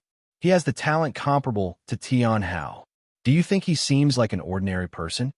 Does he also have an immortal god's background? Perhaps." Hearing this from Guin, Xianxia could conclude that the Tianhong Emperor had an inseparable connection with the immortal gods. Click, click. The immortal gods are elusive and never to be seen. Yet near Guin, they seem not so extraordinary. Xianxia looked at Guin by her side, her eyes filled with a strange radiance. She was very curious about what role Guin played in the eyes of the immortal gods. Xianxia jokingly asked, "With so many immortal gods appearing before you, the Celestial Court's target wouldn't be you, right? If one day the Celestial Court invites you to join the immortal class, what would you choose?" "That would depend on what the immortal position is," Guin replied casually. Xianxia's eyes smiled into crescent moons as she asked, "What if they invited you to tend horses?" She had initially reached out to Guin because she liked his books and continued to flip through The Investiture of the Gods, Journey to the West, and Supreme Immortal Venerable to this day. Guin threw Xianxia a sidelong glance and said unkindly, "You're so humorous. If that's the case, then I'll go tend the horses and bring you along to assist me." Sure. The horses in the heavens must be extraordinary," Xianxia said excitedly, causing Guin to shake his head and laugh. The two plotted for some time about going to the Celestial Court to tend horses before they started talking about world affairs. Xianxia was very curious about what the mysterious force causing chaos in the human world was. Guan didn't hide it and shared his discovery with her, hoping to increase her understanding of the great Tao. Speaking of it, apart from Xian, Guan also put great effort into nurturing Xianxia. It wasn't because he was biased, but because others hadn't reached the stage of enlightenment and were still in the low-level stage of practicing in retreat. Xianxia was able to achieve her current accomplishments because she received the cause and effect of the Emperor of Eternal Life. Of course, this doesn't mean she was just lucky. After all, she regarded Guan as her only reliance, unlike the celestial demon child, who has a life-and-death relationship with Guan. She abandoned other connections to choose Guan, which is also the reason why the Emperor of Eternal Life chose her. Everything has cause and effect. Behind every coincidence is inevitability.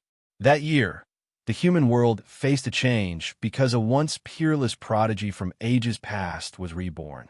The Tianhong Emperor did not return to the Tao court, but traveled the lands, suppressing evil forces everywhere. As the world's ruler, the Tao court also exerted efforts to quell chaos. Many prodigies emerged as saviors, the most renowned among them being the current chief disciple of the Tao court, Zhao Rushan. In those chaotic and dark years, the Tianhong Emperor and Zhao Rushan appeared like two stars, wanting to use their faint light to illuminate the entire world. 100 years later, on this morning, after picking medicinal herbs within the Taoist field of the beginningless, Guan left alone. As he walked through the woods outside the field, his figure suddenly vanished. He continued onward, but the universe beneath his feet changed with each step, traversing a cosmic plane. Time and space reeled back. Light sped in reverse. His steps seemed swift but slow due to the lack of an end. Suddenly, black gas swirled around Guan, quickly enveloping him. As his right foot set down, he found himself in a dim void. He halted and looked ahead, seeing an endless expanse of Tao mountains, all magnificent and impressive, towering like deities in the distance with divine might emanating boundlessly, full of oppressive force. Endless Tao mountains. Guan had just manifested, but immediately felt the force of this place's rules surging toward him, seemingly wanting to cloak him in a layer preventing cause and effect analysis. Yet he didn't hide his true form. He continued to maintain the great Tao formless body, for he was also wary of these rules. Once the force of the rules bound him, he felt his actions weren't restricted. It was a very intriguing rule. He stepped forward, admiring the towering Tao mountains along the way. Start the novel F. Ire. Enti website on Google to access chapters of novels early and in the highest quality. Before coming, he had suppressed his cultivation level to heaven-opening Daluo Immortal. And not only that, he had also reduced his presence to appear as a mysterious, cautious cultivator inadvertently exuding a slight heaven-opening Daluo Immortal aura. Coming to the endless Tao mountains, he wasn't seeking cultivation, but information, wanting to forge connections with the cultivators here and gain more insights into the great Tao. If he could learn more about the celestial court here, that would be even better.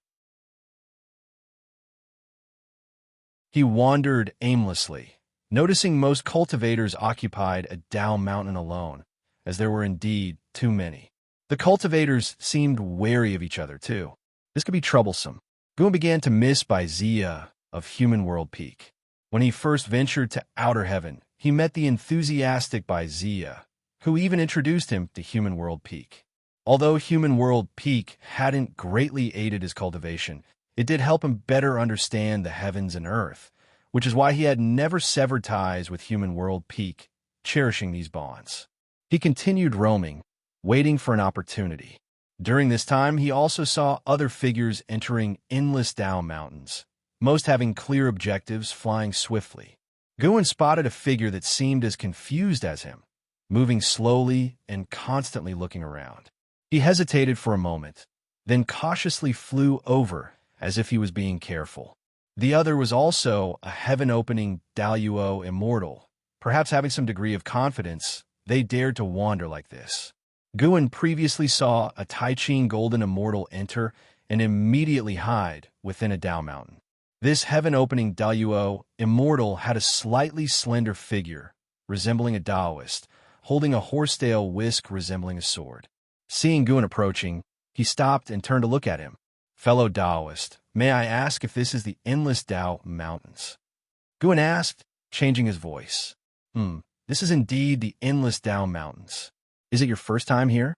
The other replied, their tone slightly cold. "Yes, I've heard the Endless Dao Mountains contain endless true meanings of the Great Dao. My Dao practice has reached a bottleneck, so I wanted to give it a try. The Great Dao aura here is indeed dense, even beyond my imagination, but it's different from what I expected." At the end of his sentence, Guan pretended to hesitate. "Didn't expect there to be so many people here, right?" the other chimed in. "Exactly." Guan's tone contained a hint of amazement. The other remarked, "Those who come here to cultivate are truly great powers from various realms. It only goes to show how vast the Great Dao is, far beyond our imagination. I had some understanding of the Endless Dao Mountains before coming, but upon arrival, like you, I was astonished. My name is Hongya Zi, from the Misty Immortal Court. What's your name, and which sect do you hail from?" Misty Immortal Court? Guan didn't expect the first Daoyuo immortal he would meet to be from the Misty Immortal Court. He followed with, "My name is Menglang. When I attained Golden Immortal, my sect was destroyed, so I've been wandering without a sect for now." Upon hearing, Hongya Zi said, "With your Dao practice, founding a sect wouldn't be difficult." Guan shook his head. "Forget it. Having a sect means having burdens. I prefer pursuing the Great Dao freely and unfettered." "That's certainly reasonable," Hongya Zi agreed, seemingly deep in thought before falling silent. Guan pondered on how to further the relationship. "Fellow Taoist Meng, since you're also new here, I assume you don't know where to head next. Why not join me to listen to a true immortal's lecture?" Hongya Zi invited. Guan was flattered and hesitantly asked, "I follow you? Is that suitable?" Hongya Zi reassured, "Don't worry, I don't have any connection with that true immortal. Their lectures aren't private. Anyone can attend and listen. May I ask the name of the true immortal?" "He is revered as the white-haired ancestor, a highly respected immortal god of the celestial court. If you find any errors, ads pop up, ads redirect, broken links, non-standard content, etc., please let us know report so we can fix it as soon as possible."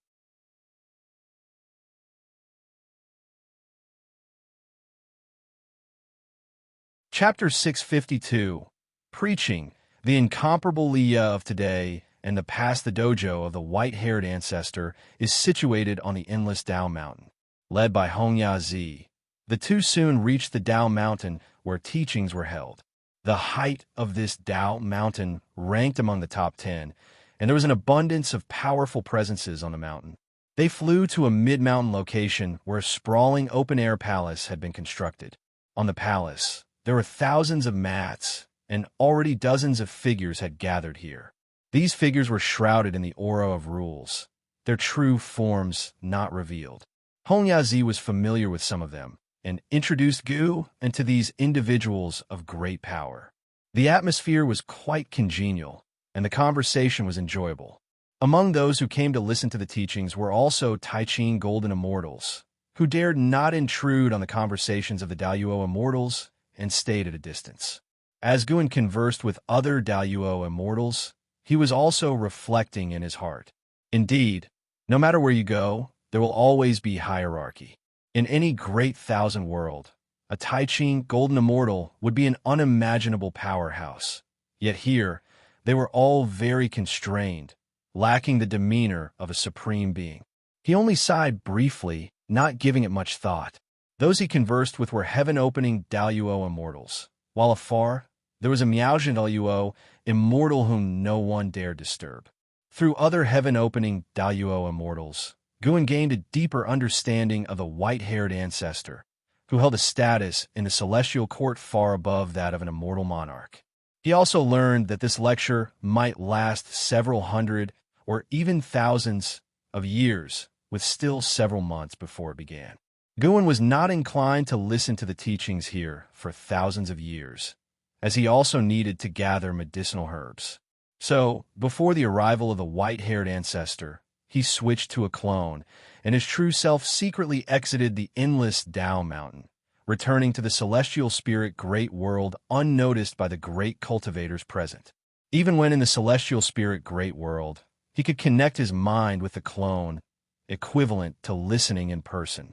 Such a method probably didn't count as disrespect, and he thought that other listeners might not all be their true selves either. In the following times, more listeners continued to arrive. With the help of Hongya Zi, Guan met numerous powerful figures from different factions. Hongya Zi even introduced him to a star monarch of the Celestial Palace. Although this star monarch had only the cultivation level of a Tai-Ching golden immortal, relying on the Celestial Palace meant no others dared disrespect him. Even in the endless Tao Mountain, the Celestial Palace held absolute authority, and no one dared to offend it. Through Hongya Zi, Guan also understood that the Celestial Palace had little renown across the 3,000 Great Thousand Worlds because the rulers of various places did not wish their subjects to know there was an even mightier existence overseeing them, and the celestial gods guarding the Great Thousand Worlds also gave face by not appearing rashly. This broadened Guan's horizons. Apparently, there were relationships of interest between the celestial gods of other Great Thousand Worlds and their rulers. No wonder people from other Great Thousand Worlds frequently took the celestial order through the World Gate. Months quickly passed by. By the day of the lecture, the number of listeners at this dojo had exceeded 800, with most discussing the phenomenon before the endless Tao Mountain. Guan was already seated, patiently waiting for the arrival of the white-haired ancestor.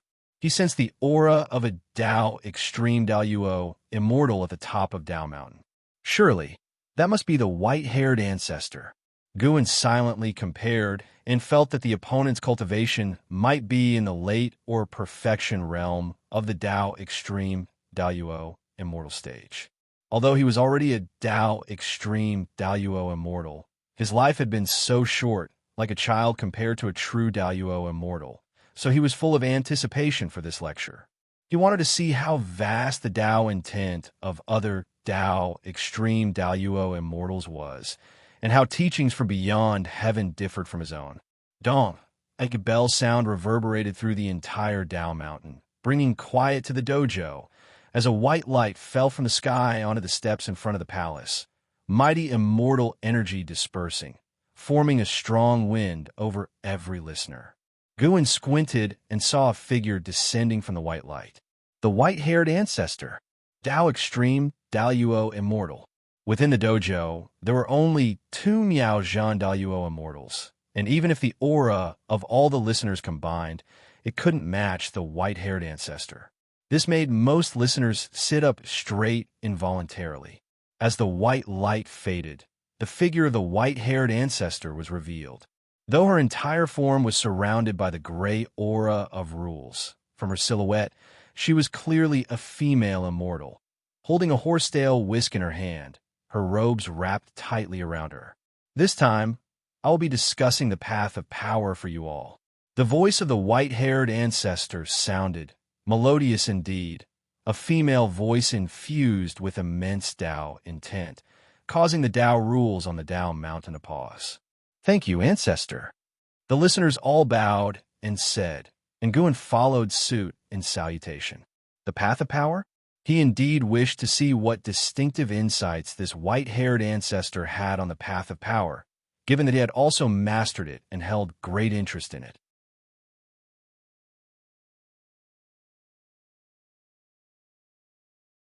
The divine exotic immortal spirit stood on Li Ya's shoulder, jesting, "Even though you're already a divine immortal of wondrous dharma, these disciples still don't take you seriously.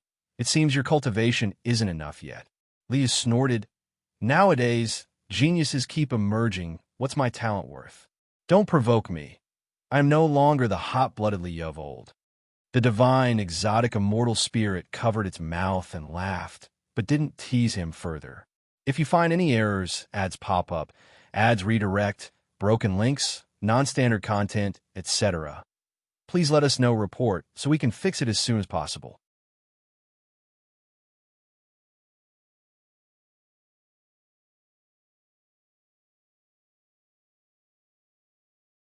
His relationship with Guan was closer, so why did it now seem more distant? Leah answered, regarding this world, I have obtained some information that I want to convey to Fu Dao Sword Venerable. He almost couldn't help but refer to Guan as Junior Brother Gu, but then thought that Guan was Fu Dao Sword Venerable and was the one who altered Li Zuanya's fate. He shouldn't be so impolite. Moreover, after tens of thousands of years, would Guan still recognize him as senior brother? Sar the Novel Fire, NE*T website on Google to access chapters of novels early and in the highest quality. As his realm grew higher, Li Yas' understanding also improved, and he became increasingly in awe of Fu Dao Sword Venerable's power. No matter how strong he became, he was still an ordinary person in this world. He had encountered too many existences that made him look up in awe, which is why he was often amazed by Gu An's strength. What kind of strength could allow Gu to disregard the entire celestial spirit great world and even confront terrifying existences from outer heaven? About the world, Li Xuanyu was surprised and was about to ask more. Suddenly, a figure appeared beside the two of them. The newcomer rolled up his sleeves and sat down directly. Li Xuanyu was stunned, staring blankly at Gu, and Li Ye was equally shocked when he saw Gu and suddenly sitting beside him. Guan was dressed in white, wearing a newly crafted Immortal King crown, exuding an ethereal aura, and with that nearly perfect face, he seemed like an immortal monarch descended from the heavens. What? Not welcoming me? Guan smiled, then nonchalantly poured himself some tea. Li Xuanyu regained her composure and said, How can we not welcome you? I just didn't expect you to come out personally. Her gaze inadvertently turned to Li Ye. She had known for a long time that Guan valued Li Ye greatly, but she didn't expect that as soon as Li Ye arrived, Guan would personally come and meet him. This affection runs deep. Her heart was filled with confusion. Logically, when Guan met Li Ye, he was already a transcendent great power, so how could spending just a few years together in the profound valley forge such a bond? Or was there a potential within Li Ye that she couldn't see through? Guan drank a cup of tea and said with a chuckle, Go ahead. What is this intelligence about the world that you need to tell me? Li snapped back to reality, his expression turning serious, and said, The world is becoming increasingly chaotic. I initially thought it was just celestial Tao reincarnation until I met an old Taoist. He was a servant of the heavenly Tao and had encountered some kind of curse. Before he died, he told me that a grudge power from outer heaven is tainting the human world. It will amplify the evil thoughts in living beings' hearts. And if this force isn't eradicated, chaos in the human world will continue until the world perishes.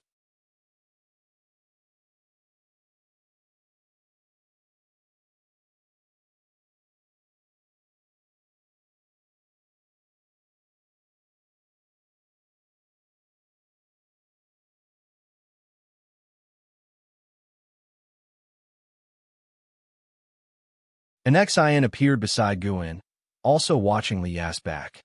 She curiously asked, Master, did Elder Li's causal change? Was it your doing? Though she couldn't clearly see all of Li Yas' fate, she could feel the changes in Li Yas' fate and causality, affecting his destiny. No, it's his choices that changed his causality. Guan answered calmly. Though the strange power had been dispelled by Guan, Li Yas' interest in powers from outer heaven had been piqued, and he would focus more on everything related to outer heaven, thereby altering his life's path.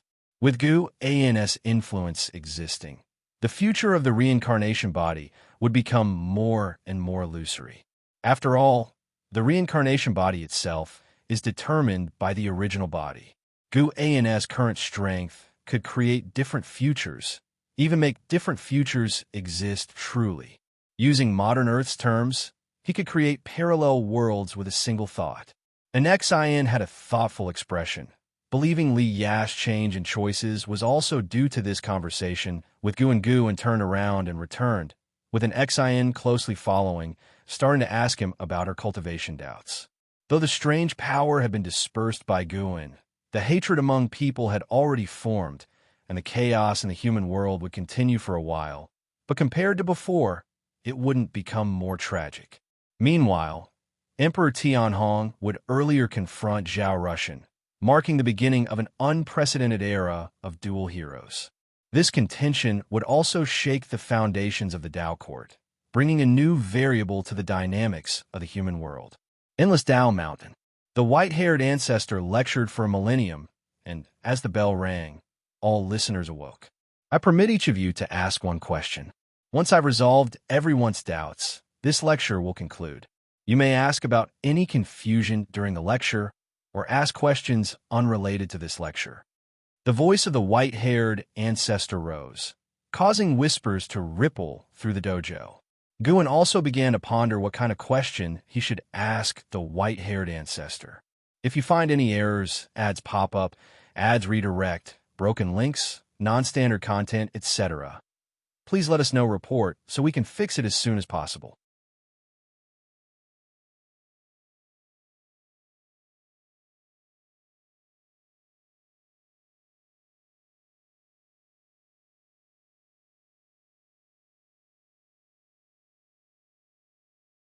Hong Yazi sneered. How else can they see it? Outwardly, they still have to flatter the celestial court. Within the heavenly Tao, no force dares to oppose the celestial court. Those who resist have already been obliterated. No matter how powerful, they will eventually be destroyed by heavenly might. If you find any errors, ads pop up, ads redirect, broken links, non-standard content, etc., please let us know report so we can fix it as soon as possible.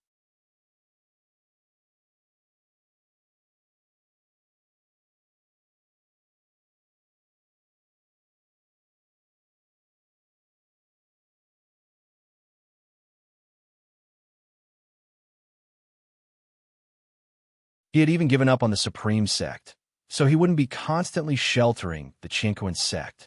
Shun Jun did not question Gu In's words, but instead asked, if Emperor Tianhong were to return, would you really take him as a disciple? Guin replied, I do not enjoy breaking my word. In the Taoist field of the beginningless, there were no major secrets to keep. The dojo itself could be moved or rebuilt. That Emperor Tianhong could kneel for so many years was enough to prove his character. What if he was an immortal god reincarnation? Perhaps Guin could learn more about the celestial court from Emperor Tianhong. If you find any errors, ads pop up, ads redirect, broken links, non-standard content, etc., please let us know report so we can fix it as soon as possible.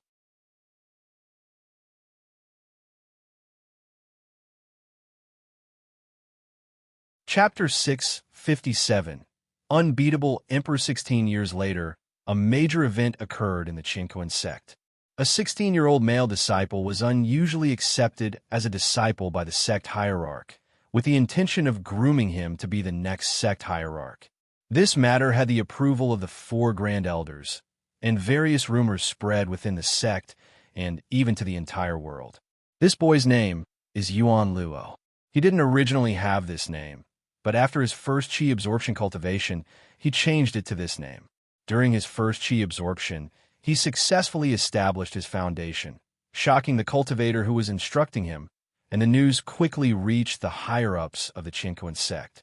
Thereafter, Yuan Luo took only a year to condense a golden core. At 16, he was already at the nascent soul realm, with a cultivation speed that was astonishingly fast. I Ching Shan discussed for several days and decided to nurture Yuan Luo in the same manner as training a prodigy in the Dao Court. They are determined to cultivate Yuan Luo to be comparable to Zhao Rushan or Emperor Tianhong. But in my opinion, they are relying on Wuxi's protection. Without Wuxia, raising disciples like this would only lead to a premature demise. An Xian spoke while standing next to Guin, who was fishing by the edge of a lake created by the ghost mother of Ephemera, which was stocked with many nimble fish for his amusement. It doesn't matter. Whether we admit it or not, the outside world sees Wuxia as the pillar of the Qingquan sect, and indeed, we've done many things. Guan said, staring at the lake's surface.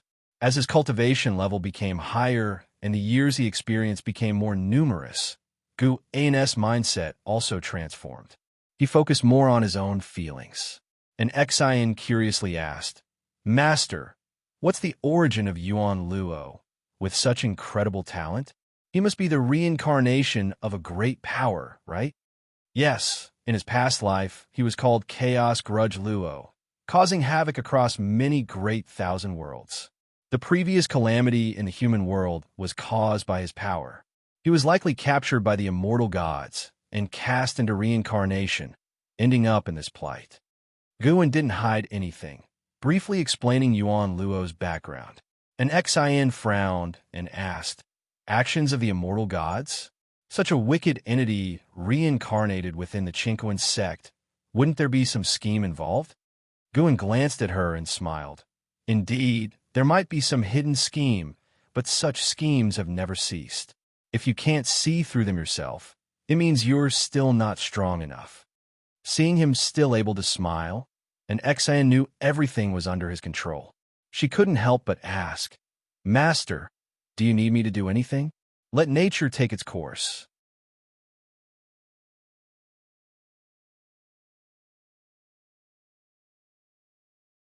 Although Wuxia wasn't a sect in the conventional sense as the senior disciple, and Xian hoped Wuxia would grow stronger.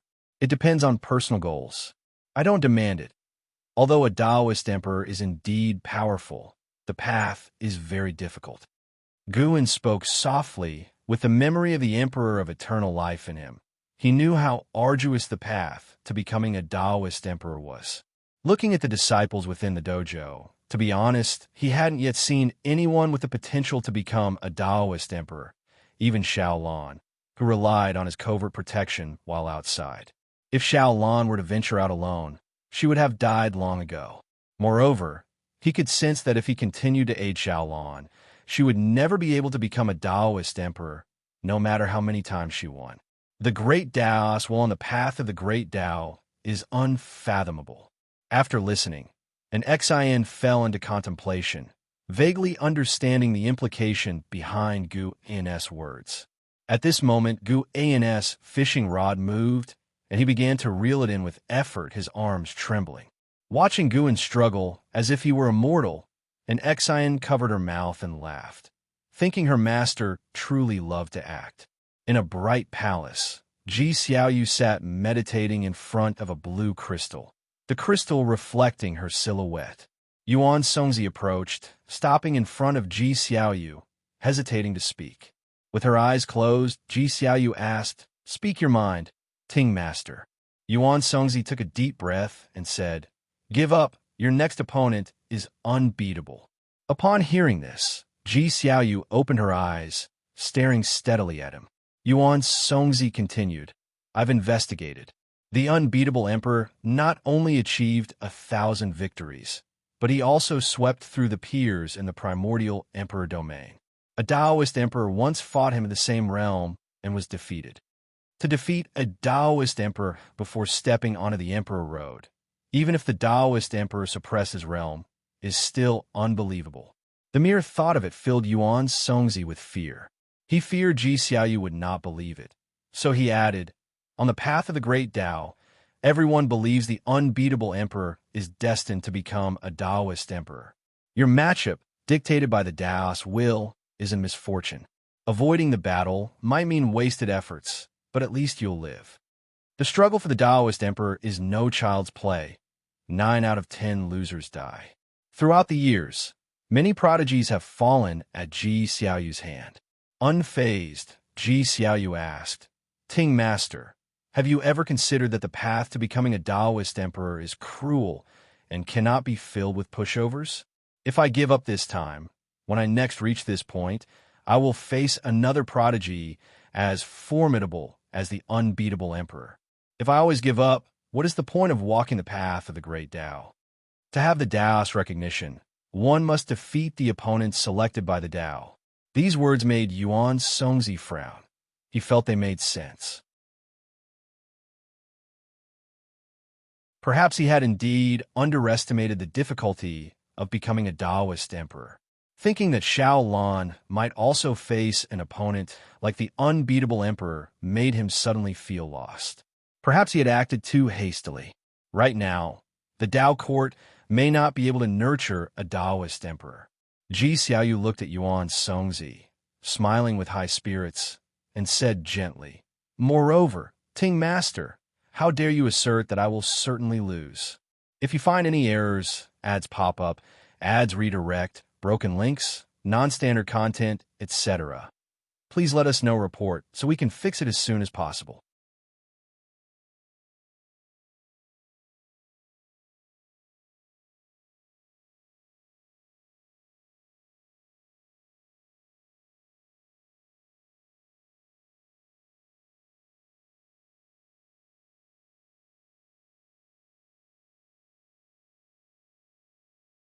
Chapter 659.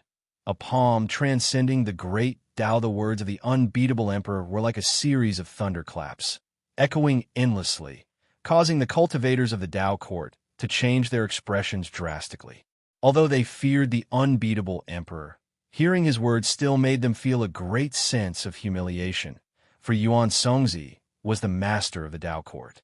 Xiao Lan gritted her teeth, wanting to rush over and fight alongside Yuan Songzi, but was stopped by a female elder.